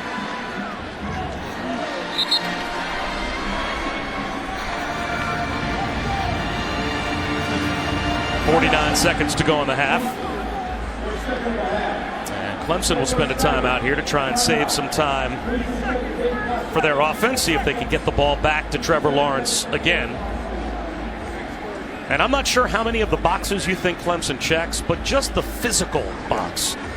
For the times you've seen them this year, do you think that they are the most physical team in college football outside of Alabama? Just if you put those two teams, if that ends up being the national championship game, we get. Are they legitimately on Alabama's level physically again? Yeah, I think they're pretty darn close. Yeah, I think on their offensive line, probably not. I would probably give the edge there to Alabama. But I know with no game this weekend, there's probably a few Crimson Tide fans that are watching this game, that are watching it really closely, in fact, and maybe even some of the coaches, because these two are on a collision course for one another. And I think both of them have made a lot of choices, including Trevor Lawrence being the starting quarterback, to really gear up and play towards that matchup. And off to Cam Akers. And it looks like Clemson will call their final timeout of the first half with 51 seconds to go. And they will get the football back. And I think Dabo Swinney knew way back when that decision was made, and to tell Kelly Bryant, who won a lot of games, who took him to the playoff, and who was a tremendous leader and a great guy on that team, that Dabo Swinney knew if he's going to beat what Nick has down the road, I've got to have this Trevor Lawrence guy. You know, I've got to have that guy that can just, both with his physical skill set, much like Nick Saban did at halftime of a national title game last year, that said, if I'm going to beat this Georgia team last year, I'm going to need a Tua to come in here and just change the environment with his skill set. That's exactly as they geared up for this thing through the spring, through training camp, through the first 4 weeks, that it was going to be this guy's job. And in talking to Tom Blackledge last week, who called the NC State game, so these guys are trending upward at just the right moment, just when you want them playing their best ball, and you're seeing it again today. Returnable up against the sideline for Amari Rodgers. He's going to try to use speed, turn the corner, and get a block. Breaks a tackle. Amari Rodgers finally brought down inside the Florida State 35-yard line. And if you're not just doing it with your defense, and you're not just doing it with your offense, well, you've also dominated the special teams phase of this game today. That's the second big return for Amari. T. Martin's boy that is just understands his role too. The ball can only go so many different places. So if I get an opportunity to be a punt returner, then I'm going to change the game in that capacity too. As you said, T. Martin, his dad, the offensive coordinator at USC, but of course won a national championship back in 1998 at Tennessee. Just about went to play for Dad at USC, but then said, you know what, Clemson called. And it is amazing the culture that Dabo Swinney has now created at Clemson. How many top recruits from other college football hotbeds want to go play? That ball pops up in the air on a deflection and falls incomplete. Flag down in the offensive backfield as Brian Burns finally got home, and we got a couple of Knowles down as well. Burns is one of them, along with the freshman Robert Cooper. 75, offense, 10-yard penalty, first down. I think you said Brian Burns' name, and the moment you said it, he's made some impactful plays, and that time 99 just simply beat Mitch Hyatt. And the senior left tackle said, you're not going to get to my quarterback. I'm going to try to hold on as much as I can. He fell right on top of his teammate Robert Cooper, and Cooper is still down, and even Burns walking off with a limp. I mean, this is one of those games right now, if you're Willie Taggart and you're Florida State, you're saying, uh-oh, because of what is looming ahead on this schedule too. And how many guys have we seen leave this game? Middle linebacker Jackson leaves this game. Samuels, the safety, leaves this game. Cooper, your nose tackle, your freshman, leaving this game. Burns hobbled. And though that what's staring at you is at NC State, at Notre Dame, BC, and Florida. Wow. Now they have the hardest remaining schedule, at least based on our metric, our FPI, for the rest of the season. And it has been a long time since FSU didn't finish a season with a winning record and go to a bowl game. 41 years in a row that Florida State has been a winning team in 36 consecutive years with a bowl appearance. And this is the kind of game that can be so damaging, I think, both physically and, Allison reported right at the beginning of the game, talking to Willie Taggart, that they've gotten better, that they felt over the last few weeks that they had been trending upward. That Miami game they gave away in the second half up 27-7. That turnover chain came out and it turned it around. And Wake Forest, they ran away from a week ago, that it was going the right way. And I think today it's very clear where their program is right now versus a championship level, one of the best going in all of college football, and what Dabo has grown over the last decade up there at Clemson.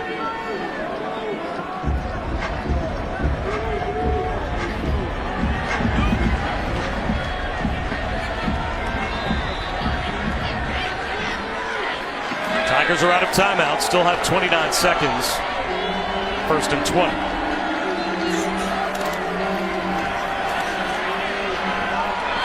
Hoisting one is Lawrence. Adjusting to it is Higgins, and it's broken up. That was Asante Samuel again. He's been matched up a few different times. Made some nice plays in these one-on-one situations. And that ball just hanging in the air just a little bit too long allowed Asante to come around that big body of Higgins. Does such a nice job. His 2 previous touchdowns today, he uses that frame. Too many times you get receivers, okay, that's great, they're 6'3", 6'4" against undersized corners, but when they don't play with their length, it gets minimized. Good play there by Samuel to knock it away.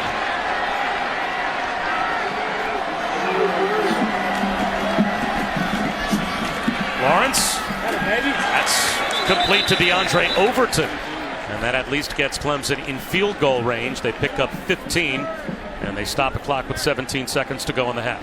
That window is so small. I can tell by your call right there. That was thrown in between 3 guys in zone coverage. It must be fun. It must be really fun to paint the corners at 99 miles an hour like Walker Buehler was doing last night, right? I mean, it's just, the game is just different. The geometry is just different when you can spin it at the velocity he does.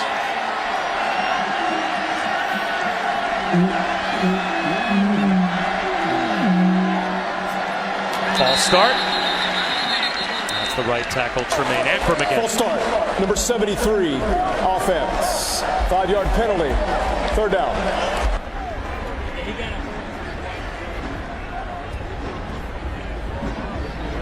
Not a bad game management situation here. You're up 4 touchdowns, but part of the reason you call timeout, so you want to keep stepping on the accelerator. But for a young quarterback to manage the clock and manage these 17 seconds without a timeout in your team as well.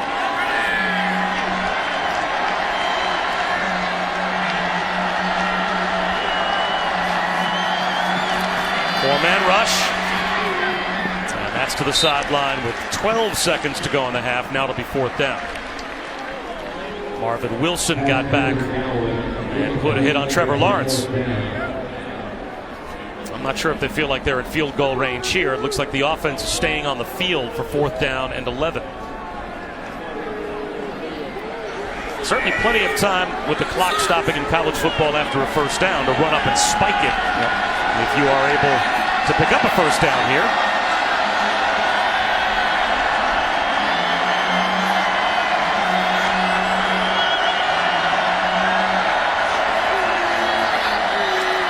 There's the shot at the seam, and it's dropped. It was there. The tight end Brayton Galloway couldn't hold on, and so Clemson turns it over on downs with 8 seconds to go in the half. I think that ball just surprised the freshman. It was on the back shoulder. Again, zone coverage, and this thing comes out so hot and fast, and you could see it right on the back shoulder. I think Trevor, if he has that over, especially with a freshman tight end who's a tremendous hooper, just played a couple years of football, I think that young freshman will go, you know what, I got to get my head around that much faster, but, on the other side of that linebacker. And Trevor would want to put that one on the front shoulder. Francois takes a knee, and that will take us to halftime. All Clemson in the first half, 28-0, and they'll start the 3rd quarter with the football. Coming up after the break, it is going to be the Capital One halftime report. 28-0 at the break for the Tigers. Welcome back to college football, presented by Jared. You're watching the ACC on ABC. Just about set for the start of the third quarter here at Doak, Campbell. All Clemson in the first half as we take a look at our first half stats. Brought to you by Charles Schwab. The scoreboard tells the story, and then all of the statistical numbers.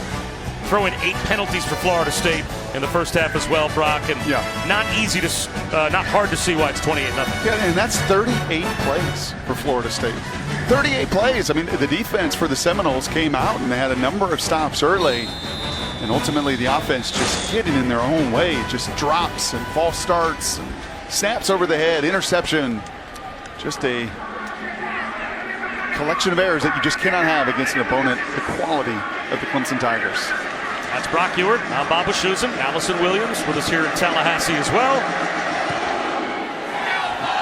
Returnable kick to start off the second half for Darian Kendrick. All the way out near the 10-yard line. Tries to turn the corner. It's another good kick return for Clemson as he reverses field again. Gets a couple of blocks. Out to the 40-yard line or so before he's run out at Clemson's own 39. Time for our Pacific Life game summary, and those miscues beginning with the Asante Samuel roughing the kicker that set up the first touchdown of the game, Brock, for Clemson. It piled on from there. Yeah, and you could see it. That was special teams coach there, and you just giving the Clemson group the opportunity to get in rhythm. And Trevor Lawrence and Clemson threw it a whole lot more than they ran it. I think that may change here in the second half as they will look to grind this clock. They will look to grind the line of scrimmage. Trevor Lawrence, they've said it all along from the day he enrolled. He never looked and felt like a freshman. He certainly didn't in the first 30 minutes either. Travis Etienne, quieter in the first half than he normally is, averaging close to 115 yards per game, number 8 in America coming into today. As he started the second half off with a 3-yard gain. Yeah, just 7 carries in that first half, and in fact a little bit of an earful, I think, from Dabo as well, or encouragement of make sure you run hard. In the last couple possessions, including ripping off a 15-yard run, a big part of that. Slants there for Amari Rogers. He gets free. A foot race for the pylon, and they're not catching Amari Rogers. 58-yard touchdown. Goodness. I may have to retract, Bob, something I said to you a couple times this afternoon during the break. I said, you know what they really need? They need that guy that runs 4-4, that when he catches it, he's just gone. You got a lot of big receivers. And I think Mr. Rogers said, hey, that's me. I did it on 2 punts. And now I catch that little slant route. You break 1 tackle, and instead of being caught, you're running away from the 4 and 5 stars on the Seminole defense. That's impressive. B.T. Potter adds the point after, and Clemson pouring it on. Welcome back to the Dr. Pepper Championship Drive Game of the Week.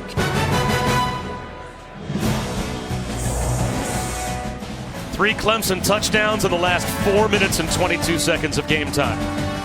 And they have blown this one open 35-0 here at Florida State. A Florida State team, Brock, that we saw a couple of weeks ago, 3 weeks ago, take on Miami, and at one point up 27-7 on the road before losing a heartbreaker 28-27 down to the Canes.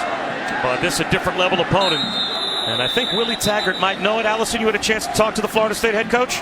Yeah, Bob, we are playing losing football. That's what he told his team at the half. He echoed a lot of what you and Brock talked about. He said, we're not doing the things it takes to win a football game, and you have to be near perfect to beat a team like Clemson, and we haven't been. Between the turnovers, the drops, and the bad snaps, he said every time we started to move the ball offensively, we got in our own way. It's tough enough to beat Clemson. They got to stop beating themselves. Yeah, and when you can't run the ball, and you're -4 net rushing yards with that snap over the head, you got no chance. You got no chance against a quality defense and one that is so strong at every level. DeAndre is not going to do it himself. He missed a couple throws. He had a couple critical drops. Just got to play clean ball.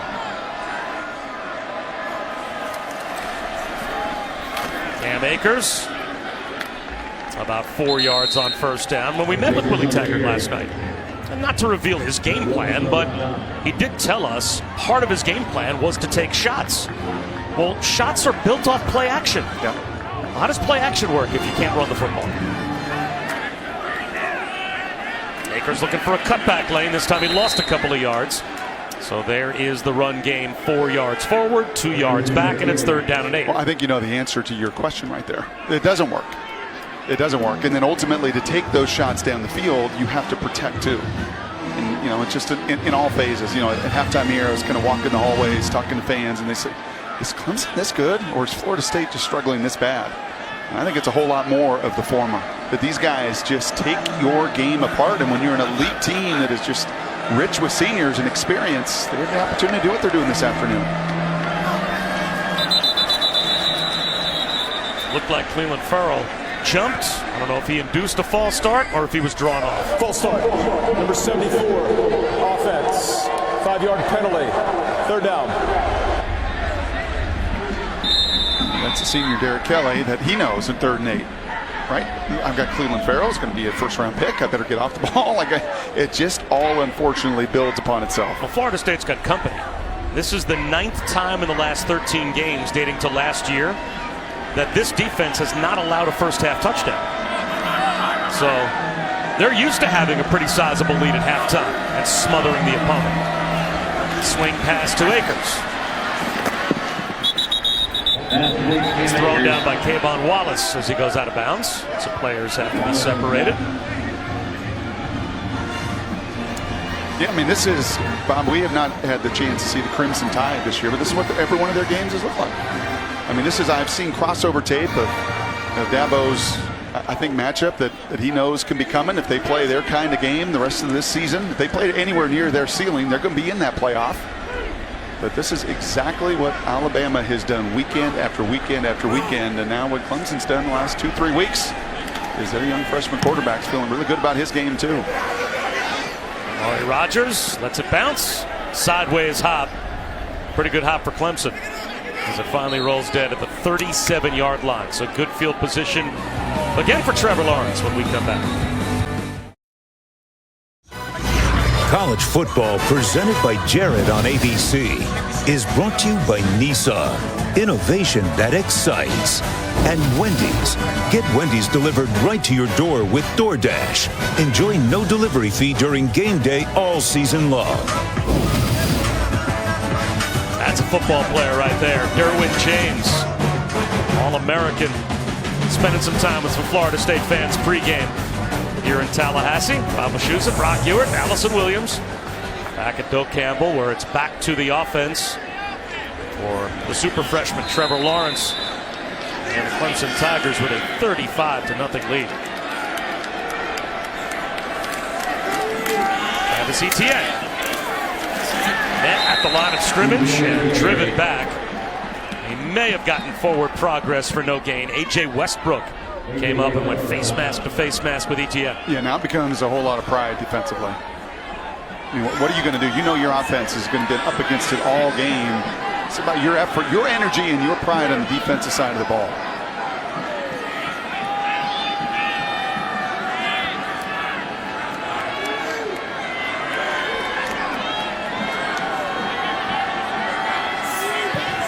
A blitz and a tipped pass just behind the blitz. As Trevor Lawrence tried to find the underneath shallow crossing route, and it got deflected at the line. You know, one of the things that Dabo was saying to us yesterday as well about Trevor Lawrence was some real steps over the last couple games. In fact, 8 different times in that Wolfpack game that he was owning the line of scrimmage, just like that, where he was changing the protection, where it wasn't about the center and the seniors up front communicating it, but he was taking ownership of that line of scrimmage.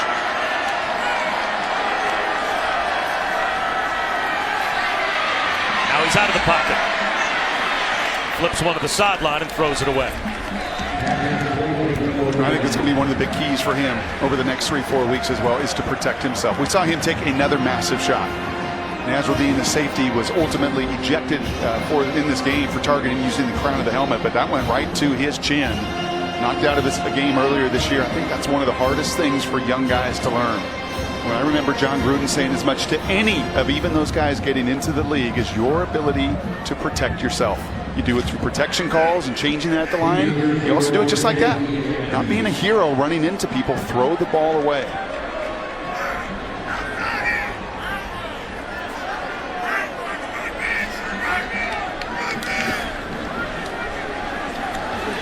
Little rugby-style kick from Spires, allowing his coverage unit to get downfield. And fumbling the ball is DJ Matthews. And this will be a recovery at the 10-yard line for Clemson.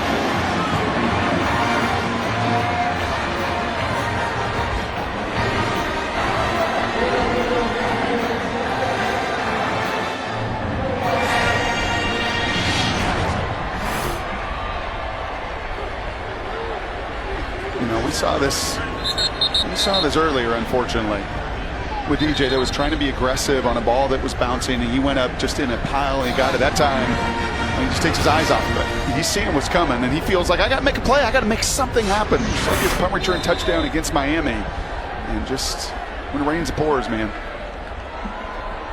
Wide receiver TJ Chase, pardon me, comes up with the fumble recovery, and it's 1st and goal for Clemson. They'll run it with ETN. Gets to the 6-yard line. I would honestly use situations like this. I think I would if I'm a head coach or coordinator. But this is not just for these snaps right now. This is projecting over the course of this season. And we're going to get into situations where maybe somebody is down and I've just got to run the football. And I've got to run it right at Willie's crew here. As you can see, the turnover been just a major issue for them this season. Back shoulder throw into the end zone, broken up. Well done by Kyle Myers. Does that make sense? I know I could throw a back shoulder fade. I'm up 5 touchdowns, and how and what we get number 6. I just wonder if there's ever a time where you're like, I'm going to emphasize here from the 8 going in that I just, even though they got numbers, I want to just run the ball because it could pay dividends later in the year.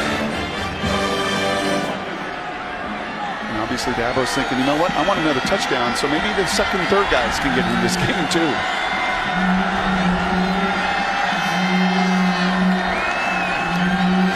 Checking protection. No one in the deep middle of the field in the end zone for Florida State. And instead, they'll take a shot to the side of the end zone, and that's incomplete for Travion Thompson. You wonder with that defensive alignment, is that a check with me for Trevor Lawrence?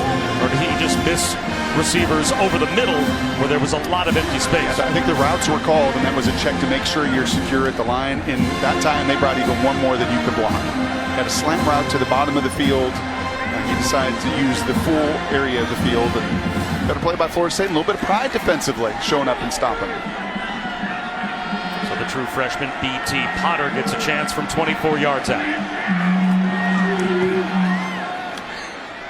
And he tacks on 3 more for Clemson. 38-0.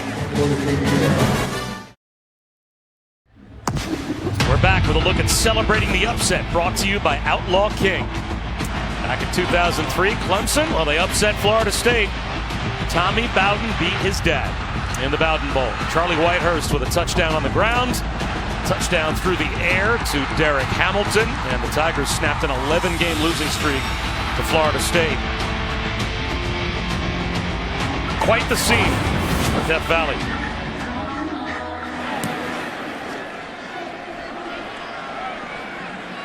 And this one is returnable. As Trayshawn Harrison with a flag down gets out across the 20-yard line.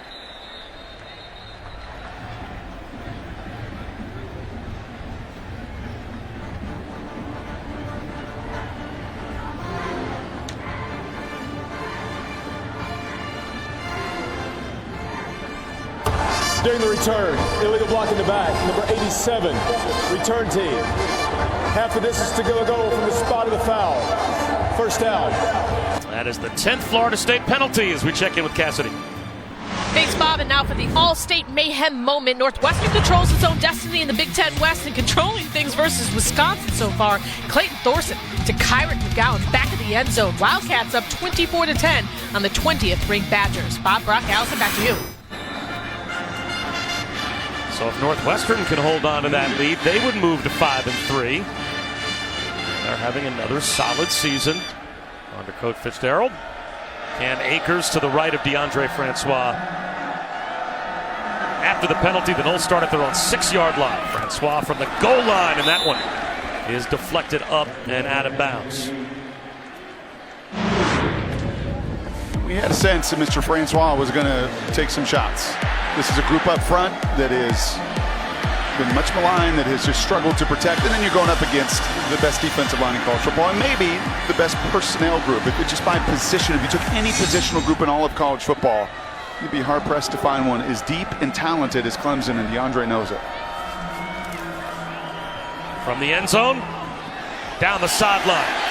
Intended for Terry. Flag down. Trayvon Mullen was trying to stay with Tamarian Terry. Pass interference, number 1, defense, automatic, first down. So Trayvon Mullen, the cousin of Lamar Jackson, commits the penalty. And Brent Venables there on that sideline. He doesn't like any part of this. An awful lot of hand contact between the two of them.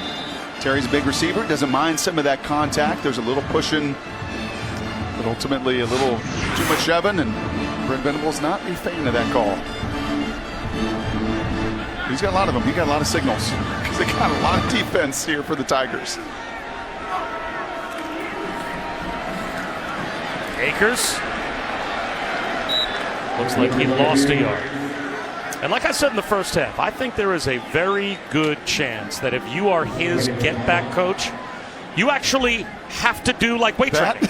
Yes, like I mean, you can see that get-back coach, he spends some time on the bench press. You think he ever gets yelled at? I think he does. You know, we were monitoring Gary Patterson's steps. That's who he is. And there's a lot of signals and late signals as he's evaluating, much like Gary Patterson does at TCU, trying to put his guys in the best position. And there is a lot of energy and a lot of calories burned on that sidelines. Francois bullets one to the sideline. Terry is there. That was one of the first times we've seen DeAndre Francois really able to step into a throw. And that one was a rope, 16 yards. And Venables wants the push off there. We've seen a couple of these. You're right, not very many, but this was going to be some of the theme. You're going to have to get these chunk plays today, and just not enough of them. Francois over the head of Trey McKitty up the seam.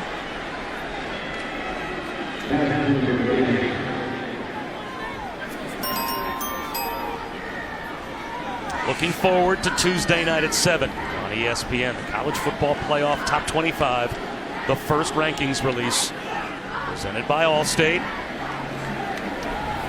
And right now, 1-2 seem to be about as logical as you could call, right? Alabama and Clemson. That's Francois with flags down.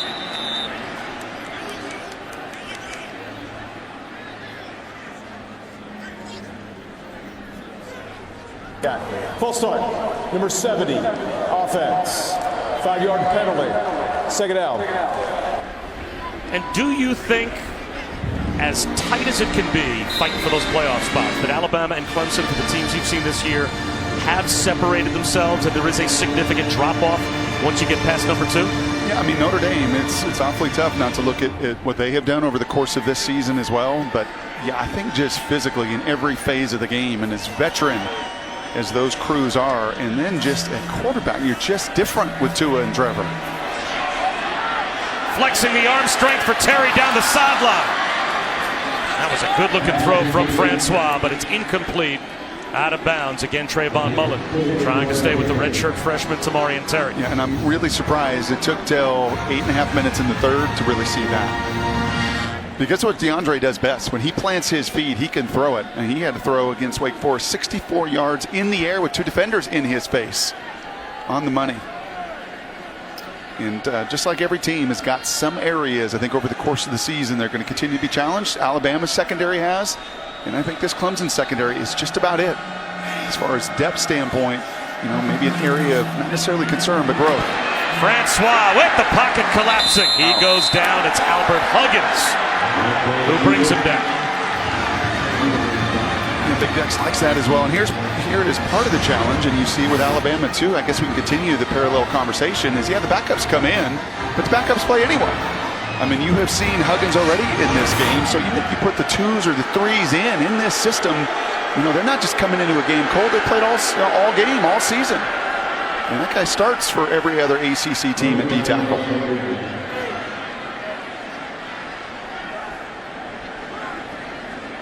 Of course, Alabama plays LSU next week. That has the feel of a playoff game. Yeah. And I think both of those two teams will probably be represented in the top 4. Clemson ball, and we come back with a 38-0 lead. It's Clemson on top of Florida State, 38-0, as we continue Dr. Pepper's championship drive, game of the week. And boy, there is a team in this game looking like they run a championship drive. And they are wearing the orange and white. Play action for Lawrence. Sings one down the sideline for Rodgers. Oh, wow. Amari Rodgers does it again. 68 yards from Trevor Lawrence.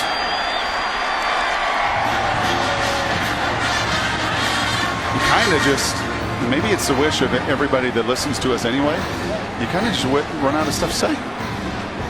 You get told all the time to shut up, so I'll just stop talking because there's really nothing more to say.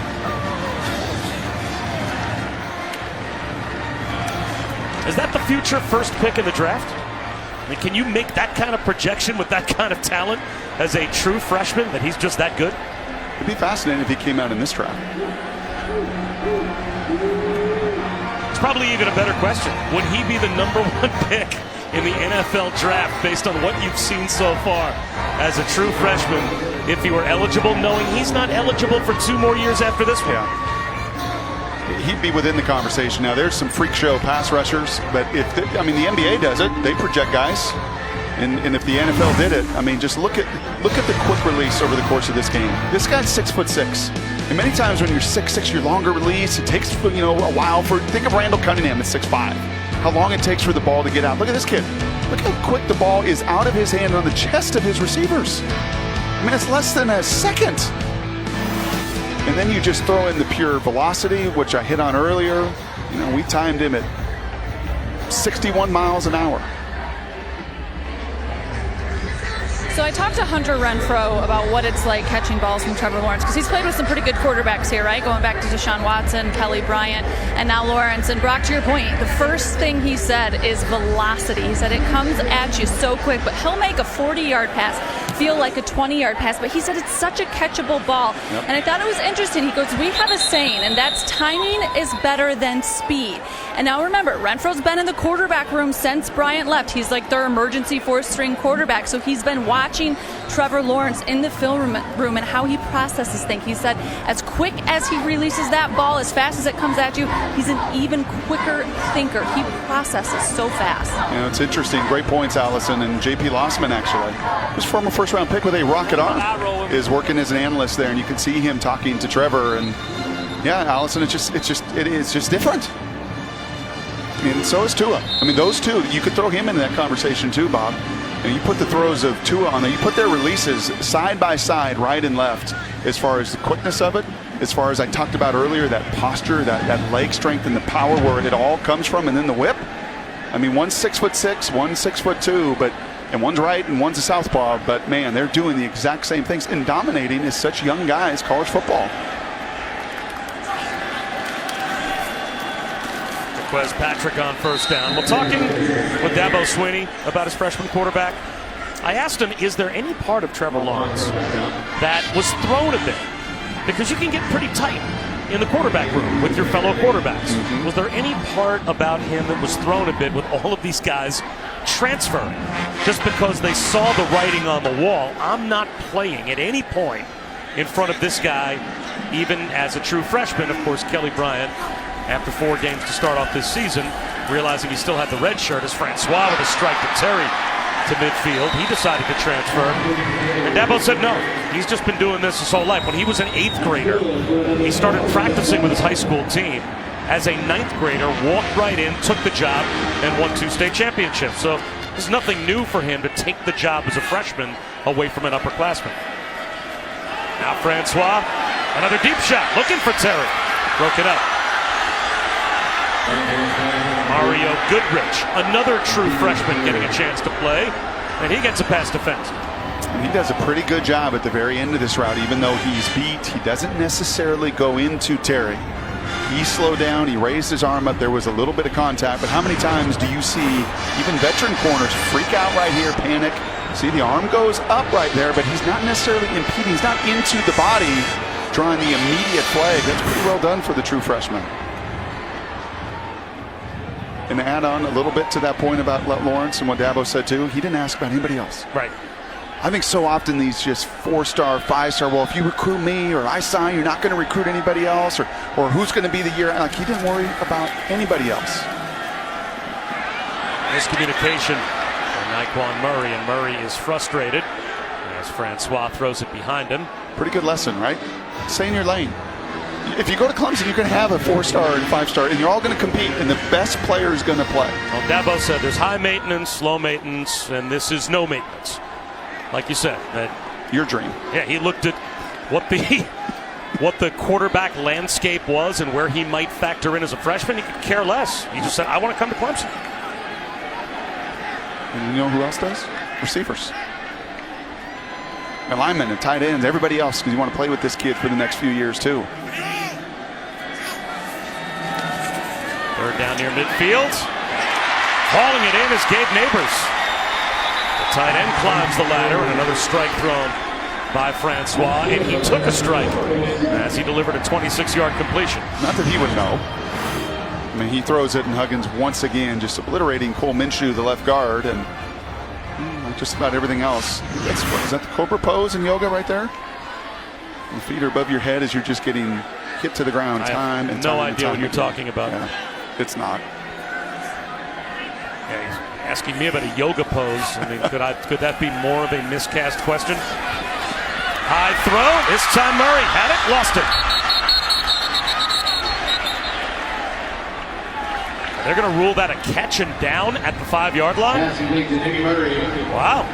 Mooney Murray was able to hold on, and let's take another look and see. Football move, put it away, knee down. Quickly, before replay can buzz down, Florida State tried to line up, and Dabo Swinney is screaming from the sideline that should have been an incompletion. And he may have called a timeout. Clemson has called timeout to challenge the ruling on the field of a completed pass. So Dabo Swinney wants replay to take a look at it before Florida State could go tempo.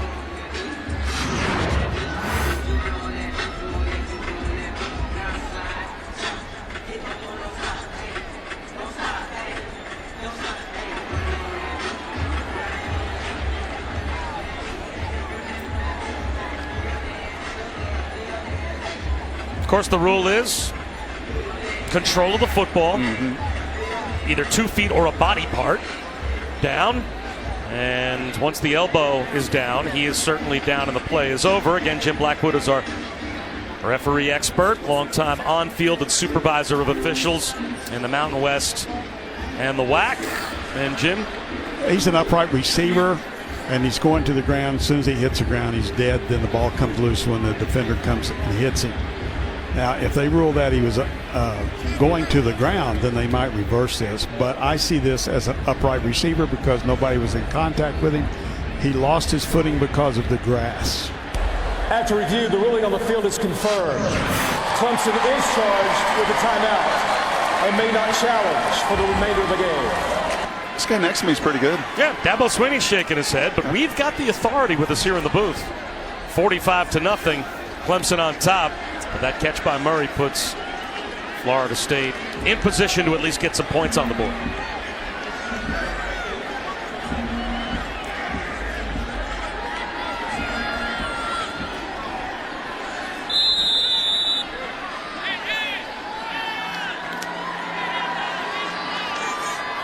First and goal at the 5. After Quez Patrick to the right of Francois in the shotgun.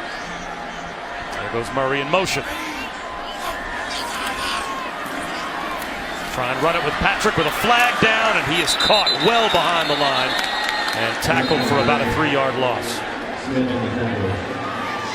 Chad Smith, third string Mike linebacker, made the stop. Formation. More than 4 players in the backfield. Offense. 5-yard penalty. First down. Odd that Clemson would take the penalty. And now the word comes in correctly, so I'm sure from Dabo Swinney, they want to decline the penalty after a tackle for a couple of yard loss. Got to clean the game up, Willie. And I know that's going to be the conversation with every one of his guys as well. The receiver's got to get up on the line of scrimmage.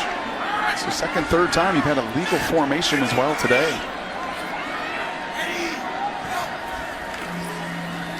Francois up the middle for a yard.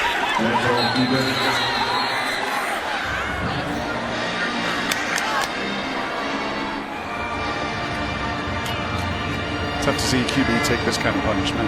I have felt that way for years watching DeAndre, because when you see him, when he plants his feet, like on this drive, he throws some of the prettiest balls you're going to see. But the amount of beating he has taken over the course of his 4 years here in Tallahassee, it really is as much as anybody I've seen in 11 years of doing this.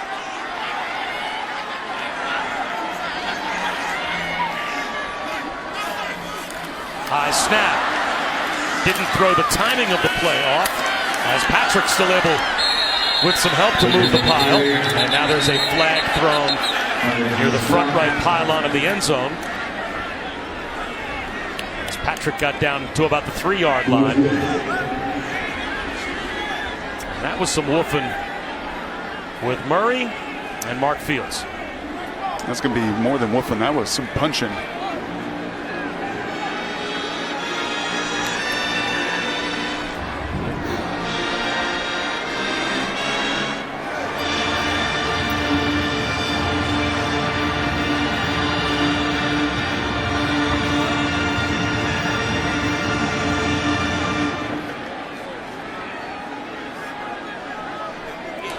After the play was over, flagrant personal foul, throwing a punch, number 8, offense. He is disqualified from the game. The down counts, 4th down after administration of the 15-yard penalty. Wow, so Naquan Murray kicked out of the game. We take another look. This is after the play is over. I'm not sure if Mark Fields should have also been penalized for the counter punch, but certainly Murray threw the first punch.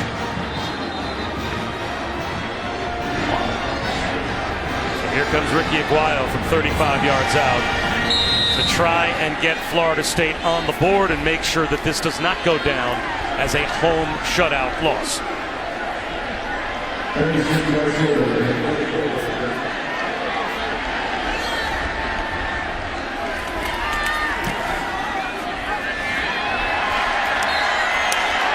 The Noles are on the board.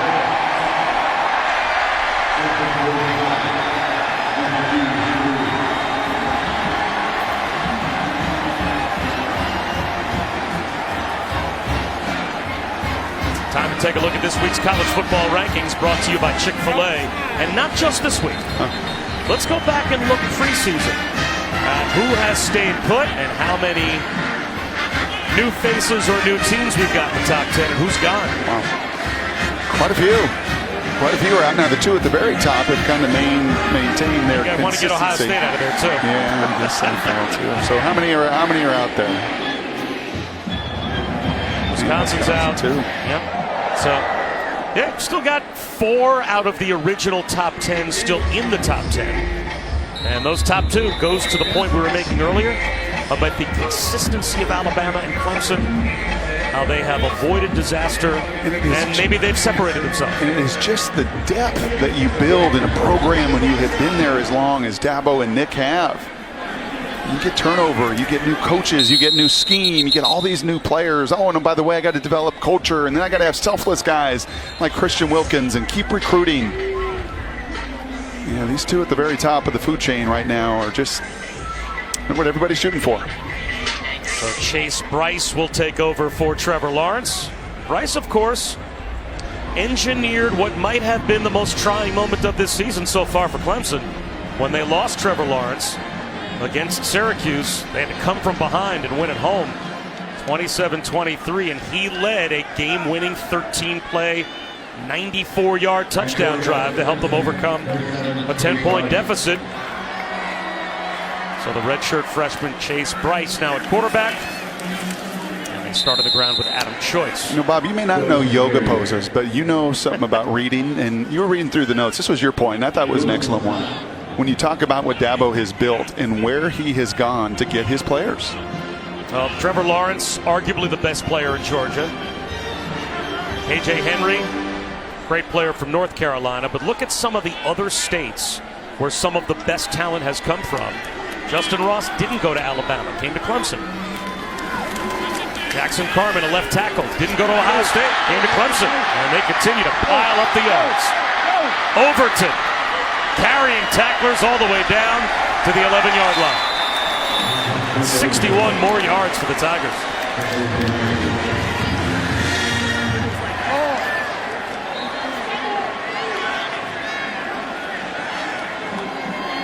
It's just that RPO, that run-pass option. You saw Trevor hit earlier Higgins on this, or actually that one was the true freshman Ross. Same play.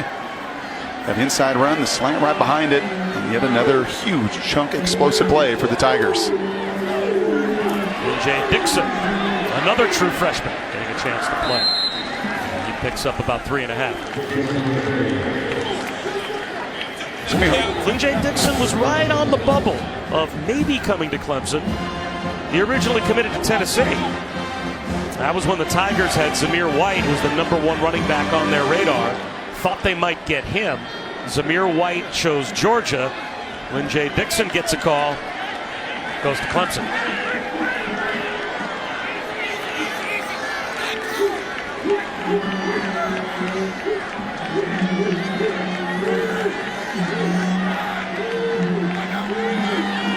Option. Rice on a keeper to the 5-yard line. Pushed out by Janaris Robinson. Kind of look like my old option. Wearing number 7 ain't gonna lie. You could see him laughing. He knows on tape tomorrow, like, oh no. Not only was that not great today, I can't wait till we watch tape tomorrow. I'm stumbling and bumbling and fumbling all my way. Now you got to make a payoff here on 3rd down. That's all right, Chase. I've been there.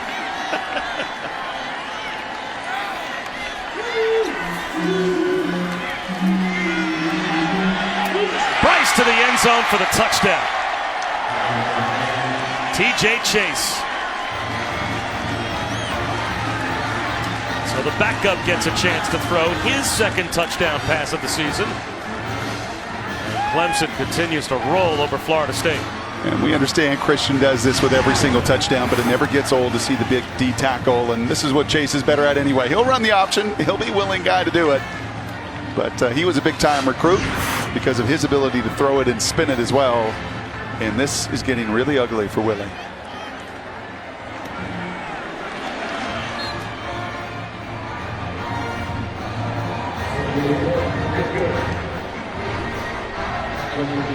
Well, there is a young man that plays with a joy for the game. Christian Wilkins, every time that someone has made it to the end zone or made a big play for Clemson, who's the first player off the bench to get in the end zone and take part in the celebration? Yeah, give me this guy on my team. I mean, this is a guy that we can talk about all the measurables you want. And there's so many players on this field that have the height and the speed and the weight. And not many at 200 or 300 plus pounds that can run that touchdown in. But give me the guy that has a joy to play football. I don't know where that fits on these scouts. I was chatting with a couple of the scouts on the field before the game about these different guys. And I know for some coaches, and especially the one that I'm around in the Pacific Northwest and Pete Carroll, it's one of the first things that he wants to see. Do you love playing this game? Now, we had NC State last season, and we talked about Bradley Chubb. And I talked to some scouts and some guys that it's their job to analyze the draft. And he seems to me to be a great recent example of that just played with such a joy for the game. Yep. And that motor that just never stops rolling because he's so happy playing football moved him way up the draft. And if there's a position where a motor gets more evaluated, it's D-line. It's D-line, especially big physical kids and talented that can take plays off and relax a bit and just go through the motions. Now we're 42. Trayshawn Harrison somehow stays on his feet. Ran a long way to get to the 16-yard line and went through a lot of traffic to do it as well. Well, in the not-too-distant future, they'll be talking about Christian Wilkins on NFL Countdown. You can kick off your Week 8 with Sunday NFL Countdown at 10 a.m. Eastern on ESPN. Before Aaron Rodgers and Jared Goff square off on Sunday, two Cal quarterbacks discuss what they admire about each other's games. Plus a behind-the-scenes look at the Minneapolis Miracle as the Saints return to Minnesota for a playoff rematch against the Vikings. All that and more. Get your Sunday NFL countdown started at 10 a.m. Eastern. What they say in the NFL, the more you can do, the longer you can stick around. Christian is a heck of a D-tackle, running back, cheerleader, and even water boy over there. Cam Akers loses 2.5. Niles Pinckney comes through, and it has to be sobering for Florida State offensively when you are 2 and 3 deep on Clemson's depth chart, and they are still dominating the line of scrimmage. When you're -6 rushing yards, is that tough? It's humiliating.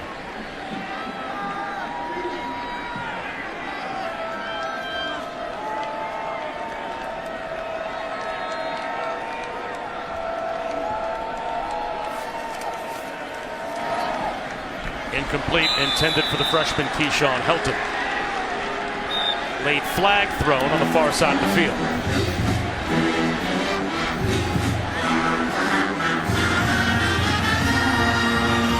It will go against Florida State.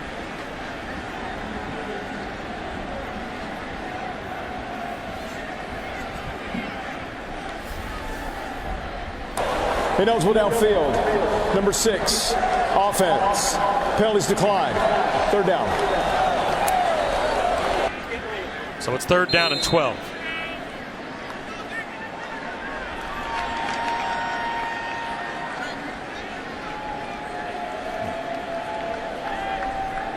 The good news, if you're Willie Taggart, is you have been through these long afternoons before when you have first taken over jobs and taken over programs.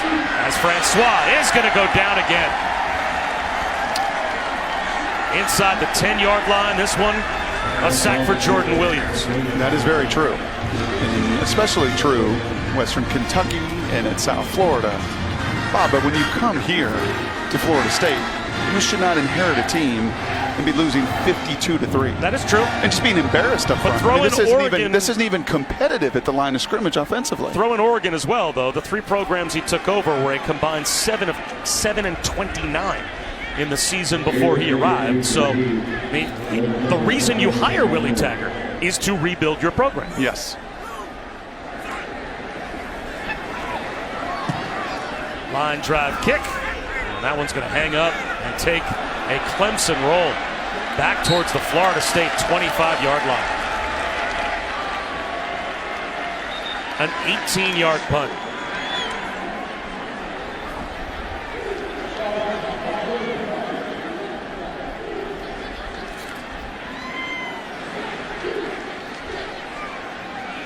It's been that kind of day. If you're a Doak Campbell, bring a book.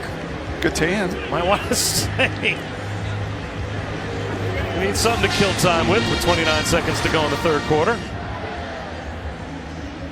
December 1st, 1973, the worst ever Florida State loss at home or on the road was 49-0 at Florida.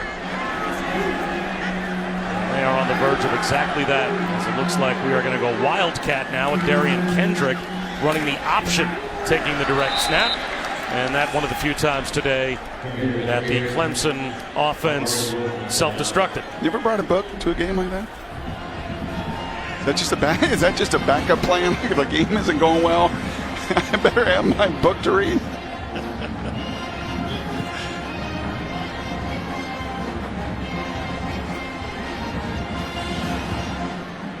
End of the 3rd quarter.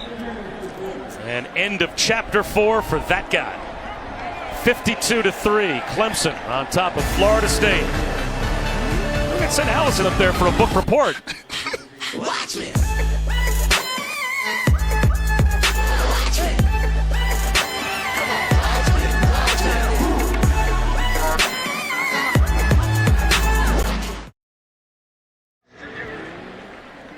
Start of the 4th quarter, and Chase Bryce is going to split out wide once again. The true freshman, Darian Kendrick, set to take the Wildcat snap.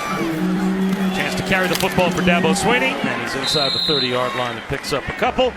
As we take a look at our Pacific Life game summary, and we knew this game would go, Brock, as the quarterbacks went and also as the time allowed to DeAndre Francois would go. And all those numbers tell you all you need to know about how good Trevor Lawrence has been, but also Francois under assault all that. The beating he's taken, 10 hits, 9 hurries, the 3 sacks, just about seemingly on every single play. And he looked at a very different situation than Trevor did on the other side.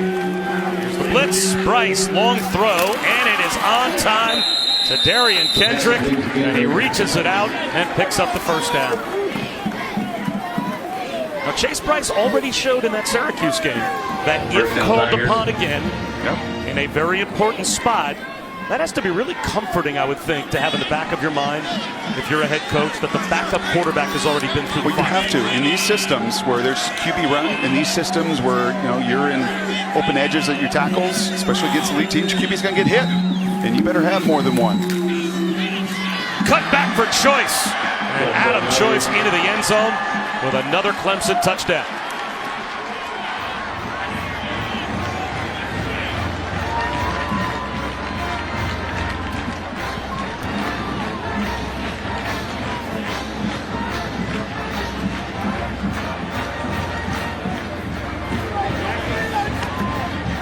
This is a statement by Clemson. And the fact that they are still, even with their backups, able to crease the defense and put points on the board, up to 59-3. And if this was a measuring stick, it's not close for Florida State right now. There's nothing better than a little floss in the stands, trying to stay occupied. 59-3, Clemson over Florida State. Bob Shoes and Brock Ewart and Allison Williams here at Doak Campbell Stadium. And this has to be rock bottom, I would say, right now for a Florida State program that a handful of years ago was winning the national championship with Jameis Winston at quarterback and put it on Clemson at Death Valley. Talk about coming full circle. A statement performance today by Clemson. Anthony Grant with a flag down. Doesn't quite reach the 20-yard line.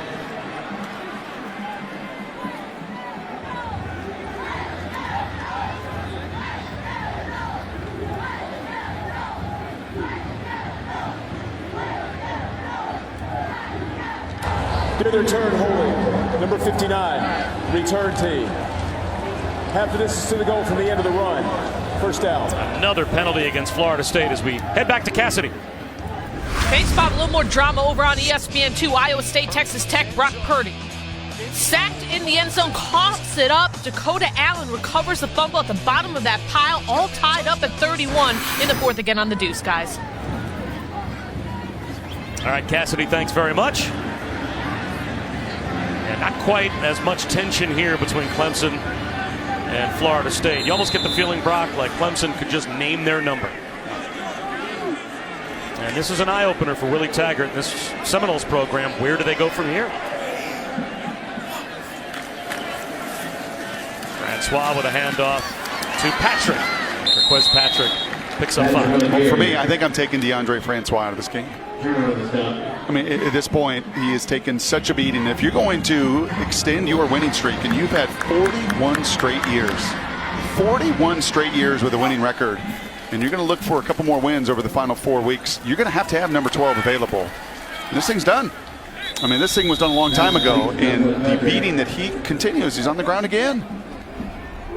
That's a third-string linebacker that's getting through and hitting DeAndre Francois on a bubble screen. Chad Smith gets all over DeAndre Francois while they're trying to play quick game, and they have the toughest remaining schedule of any team in FBS according to our FPI, and they have to find 2 more wins in there somewhere to get to 6-6 and have a chance to play a bowl game and avoid a losing season.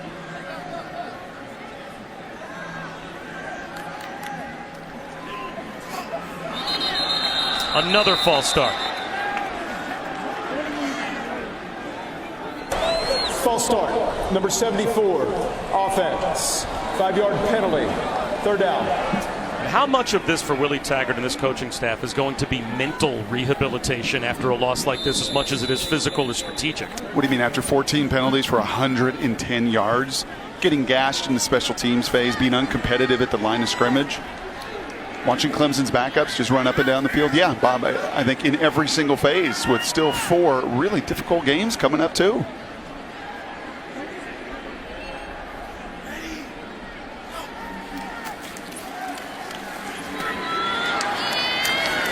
Sean Helton breaking a couple of tackles. The true freshman out to the 30-yard line. Yeah, and I think one of the hardest things is just when you felt like things were turning a little bit after that 15-yard gain, you just think, okay, and the Miami game. That was really just at the end of the game, and we played so well for 3 quarters, and Wake Forest's final 3 quarters played so well, and then this happens. Right? You just want that trajectory. You just want that momentum and that energy going the right way. And your number one is you're building, even if it starts horribly, is once again DeAndre's on the ground, and it did. I mean, that Samford game here, obviously the opener against Virginia Tech, it started really bad, but then you felt like you're finding your way just a little bit, and then this clunker.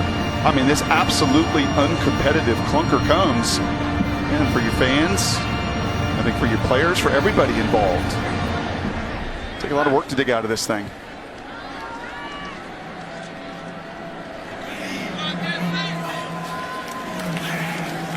Oh.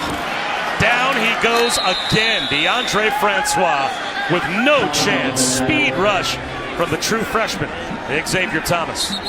Guys, I'm curious after a game like this, if you're Florida State, do you even watch the tape? Do you go back, maybe watch the first half, or do you just kind of flush a game like this? Well, what's amazing is this was a scoreless game at the end of the first quarter.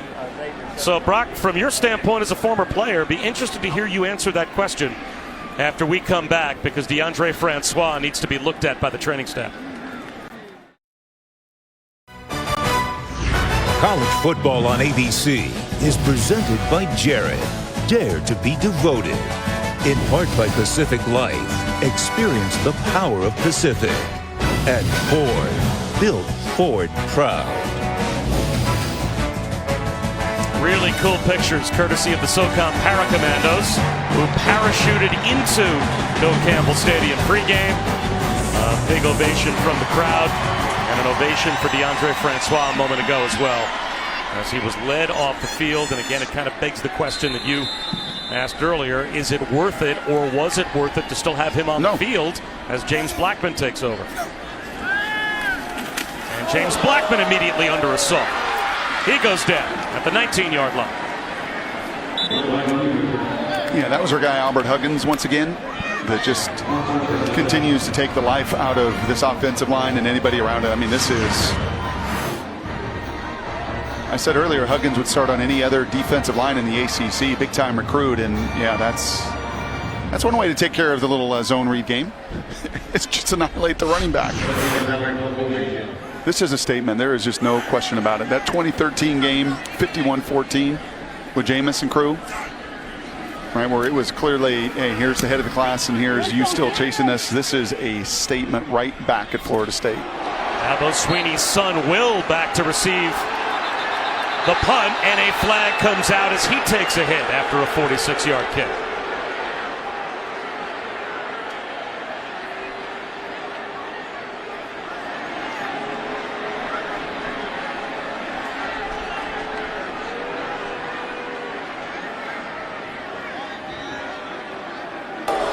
Personal foul, targeting, number 15, kicking team.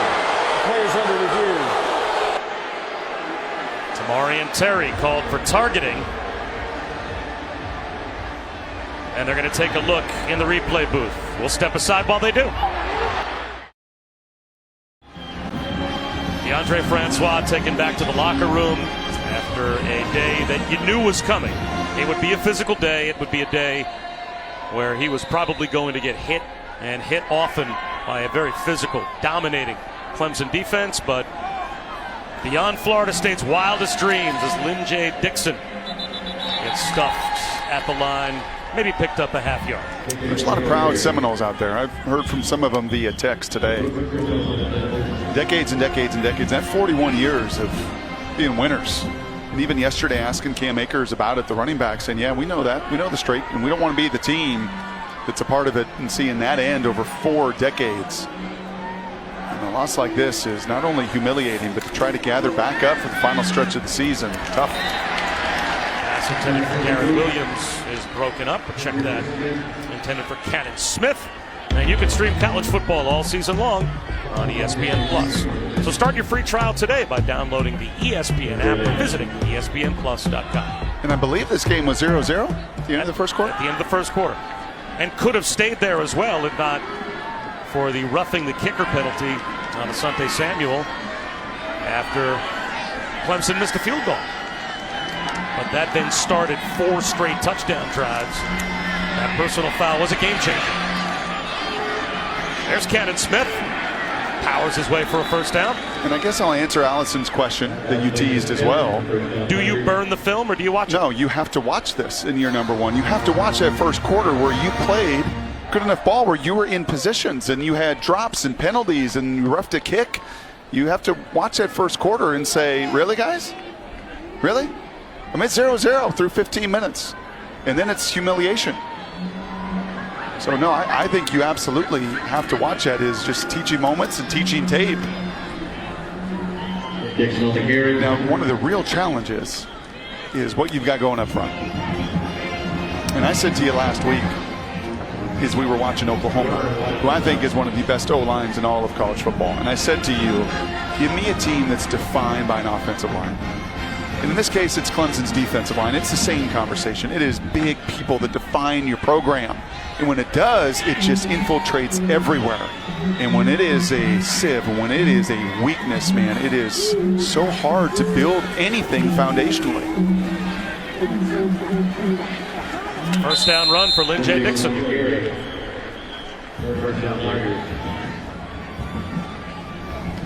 And you look at the groups that proliferate that top 10, and we're going to have the playoff rankings coming out Tuesday. And it's not hard to start to look at them and all figure it out.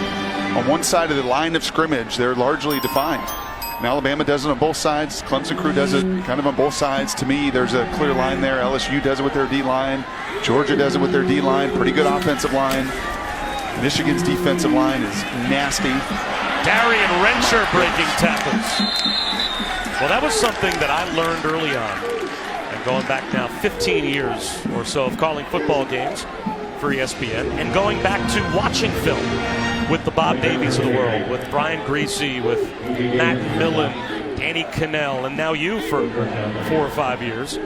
It didn't matter what the background was of the analyst that I was working with. Defense, offense, coach, player, quarterback, linebacker, whatever.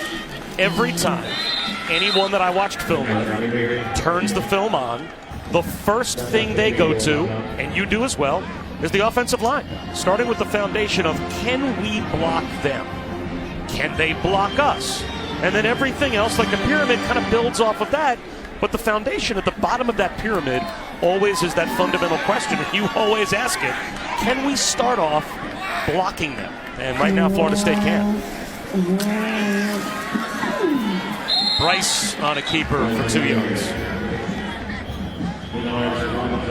It's not unusual to see a coach's son play for him at a school, but what they're going on at Clemson is really unique. It may even be unprecedented. There are 7 players whose fathers are on the Clemson football staff. It includes Will and Drew Sweeney, of course, Dabo's 2 sons. And Dabo takes a lot of pride in this. He said these are kids that could have gone somewhere else to play. They know the program better than anyone else, and yet they chose to come here to Clemson. And he thinks it just adds to the family atmosphere that they promote, and it's a big reason why they've had the continuity and consistency they've had. I asked Hunter Renfrow about it because his roommate is Will Sweeney. He said it's awesome. It's like rec ball, right? When all your buddies' dads are the coaches. He said it just adds a different dynamic and makes them even closer. So pretty cool how many sons are on the Clemson team.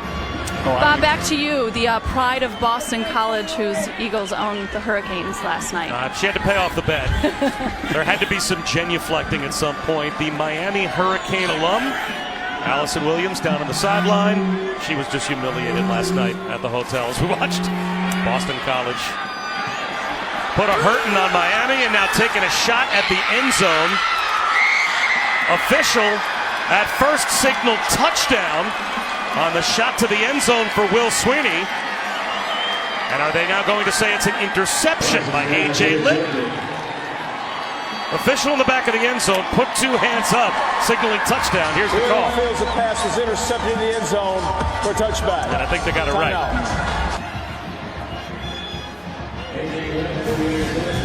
Showing some pride, coverage in the end zone by the true freshman, A.J. Litton.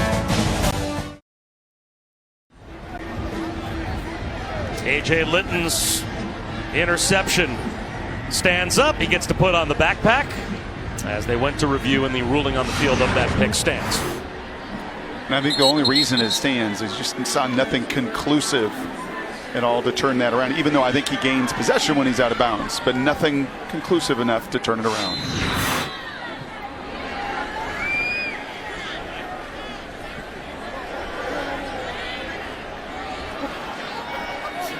So James Blackman now takes over at quarterback for the injured DeAndre Francois. And hopefully DeAndre Francois is able to shake it off and get back on the field next week as Anthony Grant picks up a couple of yards, because they'll need him at NC State, at Notre Dame.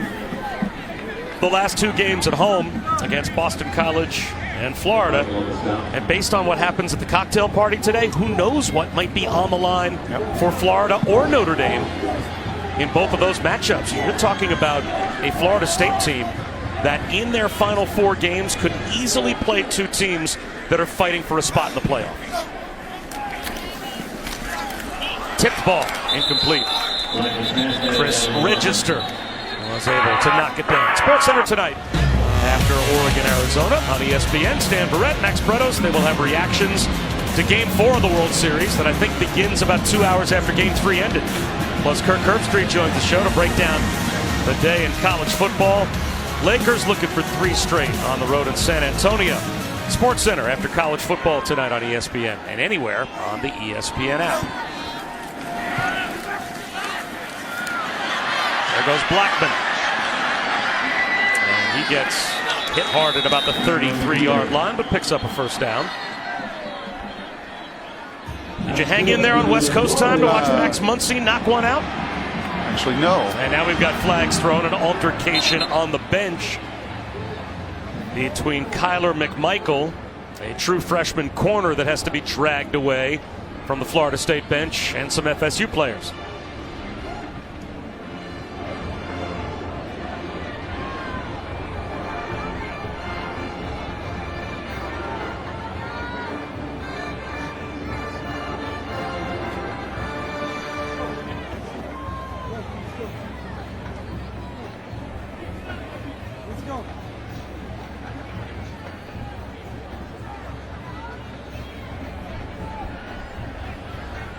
Is there any way they can vote for a running clock?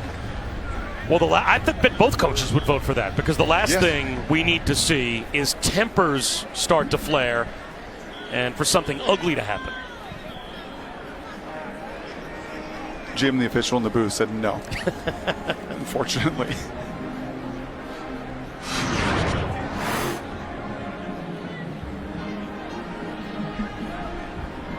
After the play was over, personal foul, flagrant personal foul, throwing a punch, number 27, offense. He is disqualified from the game. 15-yard penalty. The result of the play was a first down, so it will be 1st and 10. So that is Quandre White, who becomes the second Florida State player ejected.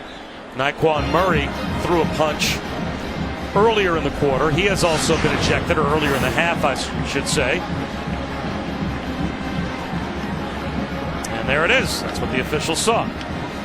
Nasruddin was ejected for targeting using the crown of his helmet. DeAndre Francois has already walked to the locker room. I mean, this is covered a lot of Florida State games through the years. This is the first. This is bottom.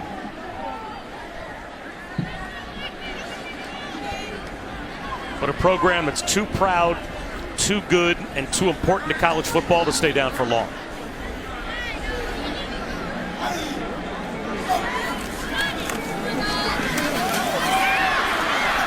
Wide receiver hitch out to Keyshawn Helton. And that should be good for a first down. And I think all that is very, very fair, Bob. But this is also a little different challenge for Willie Taggart than when he grew up watching these teams play. And the SEC that has come into this recruiting turf and into these battles, and obviously in Alabama and Georgia, right? We documented earlier with Clemson and what they have done and coming into Florida and coming into some of this very recruiting rich area. And I will say this, the only way it's going to turn around, and for the last few years they've struggled up front. I mean, Jimbo struggled up front really once Jameis left to really develop offensive lines, to feel good with that group. And until that happens, there's going to be some other tough days.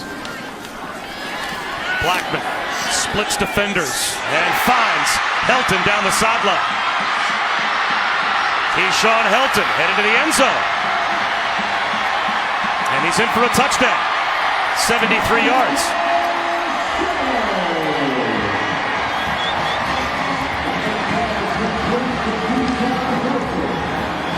Hey, the book got put down.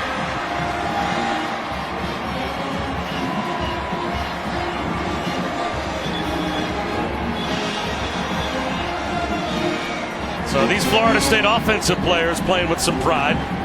As Keyshawn Helton, nephew of Derek Brooks, one of the all-time greats in Florida State history, takes it to the house. And Ricky Aguayo out for the point after. Well, he can scoop. I mean, he's a freshman. He's one of those 4-4 guys that can really run. There's roster's got a lot of those really talented athletes. I certainly understand your point about how Florida State is now operating in a recruiting environment that they were not operating in 25 or 30 years ago under Bobby Bowden. But it's still Florida State. You are going to get great players to come here because it's one of the great destinations to play college football. Yes. To play in these rivalry games, to play in this stadium. And obviously the talent in the state of Florida alone. And of course, if you're Florida State, you can get kids to come down from Georgia, Louisiana, Mississippi, the neighboring states. I mean, you're reachable from all of those places. Yep. It's the Seminoles. Yep. They'll be back. Yep.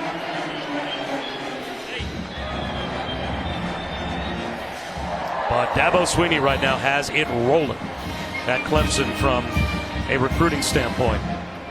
He's getting the best players from states where you would think the best players, like in Alabama or Ohio or Florida, would grow up dreaming of playing for the schools in their respective states. Yeah, and they're coming to Clemson. And it's 4 in a row now. You know, there were years there where Dabo would have to kind of read off the resume and talk about things that they have done. There's no longer that case at any press conference that he's got to do that. But you could add this one. This is the first time in this series history that you've won 4 in a row. And to do it in this kind of fashion, that I think many of us that watched the tape felt like this is going to be a real uphill challenge for Florida State. There was no question about that. You know, from so many of the different positional groups and matchups.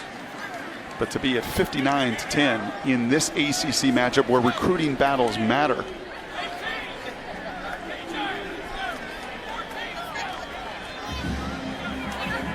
I think those two should go sit up with the book guy. Provide reading light? Yeah.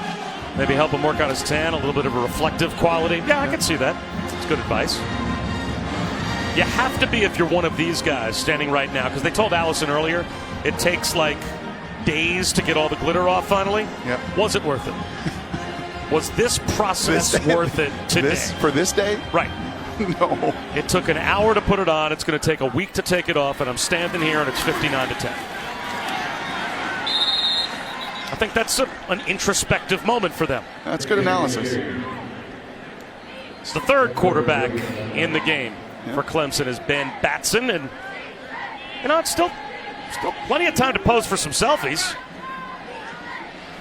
Ben, one of those coaches' son, his dad, the strength coach, Joey Batson, been here for decades and decades and decades.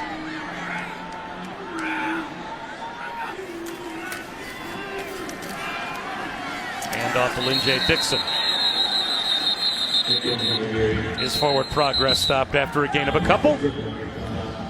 And tonight on ABC, hopefully a more competitive game between Texas and Oklahoma State in Stillwater. 8 Eastern, 5 Pacific on ABC and live on the ESPN app. So you can watch anywhere. Right now, Texas at number 6 in the AP poll. We'll see what happens tonight and where they are when the first college football playoff standings come out. As Batson goes down after a gain of 1. That'll be 4th down for Clemson. And I wonder, Brock, if there's any team in the top 6 or 7 that right now you might be more skeptical of than Texas because they lose to Maryland to start off the season. And is that signature win against Oklahoma enough? Or right now, do you have some doubts still about how good the Horns are? That's a fair question. They played a bunch of really competitive close games and not had many of these where they have just blown the doors off of their opponents. I'll say this too, I'll be fascinated to see where LSU ends up, because from a purely resume, and if that's what that committee, and you sat in that committee room a couple weeks ago and you just purely look at the metrics with it, they have had an incredibly impressive, as far as the one-loss teams go, an incredibly impressive run.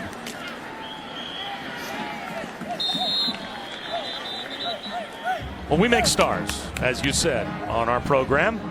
And Darren Ravel, one of our own, he's picking up on FSU book guy. With Florida State down 49, Noles fan picks up the book he brought to the game. It's appropriately named Dark Places. You just can't write this stuff. I mean, I would hate to think that Dark Places was the title he picked anticipating what we've seen this afternoon, but who knows? Looks like he's about halfway through. Now he's got company. You know what? Now it's gone from book guy to book club. Can I be at a the star? top of Doak.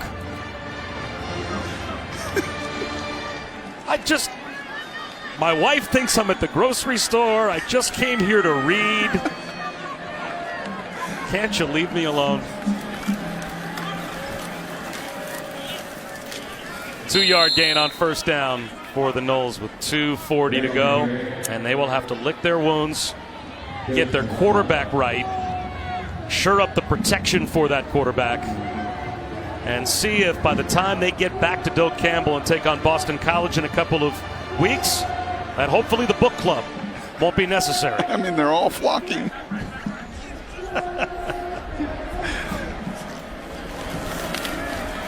Blackman out of the pocket. How hard these guys He is still going to go play. down. Look how hard they still play. You just Xavier can't, Kelly. You just can't fake a love of competition. You know, and this is the beauty when you play 58 guys a week ago, right? I mean, this is everybody gets to be involved. It is paying it off. It's as Dabo said. It's what Willie said. It's, you know, building for the short and long term. Yes, Allison? Well, you mentioned how hard they're still playing, and it's because everybody's played for Clemson. Every single player that has traveled, all 72 of them for the Clemson Tigers, have gotten in this ballgame today. Wow. And Allison, that was something that Dabo Swinney mentioned on the phone to us that's very important to him. That he feels like, with a flag down on the jet sweep action, he feels like there are so many guys, second, third, even fourth level on the depth chart. Holding, number 6, offense, 10-yard penalty, third down. And that they've all earned the right to get a chance to get on the field. Yeah. Well, there's something to when you have been that guy. Yep. There's something to in business, right? When you have started at the very bottom and you work your way all the way up. I got a chance to do a podcast with Dabo this offseason. It was awesome. And he talked about his very first opportunity. Coach didn't even know his name when he was at Alabama. They had like a rash of injuries, and finally like he yelled down to the scout team like, "You, come down here. We need you." And that was his opportunity to get his chance. And when you have been there and you've gone the road he has, he values everybody on this team. He has not forgotten where he came from. Nope. That's for sure. And his defense continues to own the line of scrimmage, even down to the last minute. Last season, called a college basketball game, Clemson, Notre Dame at Clemson. Dabo Swinney was there. Now, this is a guy that's got a national championship in his hip pocket, multiple playoff appearances. They were routinely in the top 5 in the poll. And he was a kid in a candy store when I told him, working with Dick Vitale, we'd like to have you at the table. And normally you have to do a negotiation, really ask a coach at that level to come spend some time with him. He could not run to the table fast enough. Swinney gets hit and dropped immediately on the punt return. And I talked to him during the commercial break, and I said, we really appreciate you coming over and spending some time with us. And he looked at me and said, are you kidding? I'm on television with Dick Vitale. How great is this? I mean, it still was something that struck him as, why would Dick Vitale want to talk to me? Why would he be that excited to spend time with me? And so I think he's got that perspective still of where he came from and what his program's all about. I don't think there's any question about it. The officials and, as we said earlier, And I think you stated very well. This is bottom for Willie. They will not stay here. And there's a reason that Willie Taggart went up and he studied what Dabo and his crew were doing there. And it is very much what he wants to build over the years to come, to really invest in their players, to love it, to love what they do. And I think over 60 minutes, 59 points, and a 49-point victory, you felt very clearly their love and their joy to play this game, beginning with that man, number 42, Christian Wilkins. So Dabo Swinney's team stays unbeaten, and they sent a statement today with a 59-10 win against Florida State. Another terrific performance from the true freshman Trevor Lawrence. Again, the final, Clemson 59, Florida State 10. For Allison Williams, Brock Ewart, I'm Bob Wischusen. So long from Tallahassee.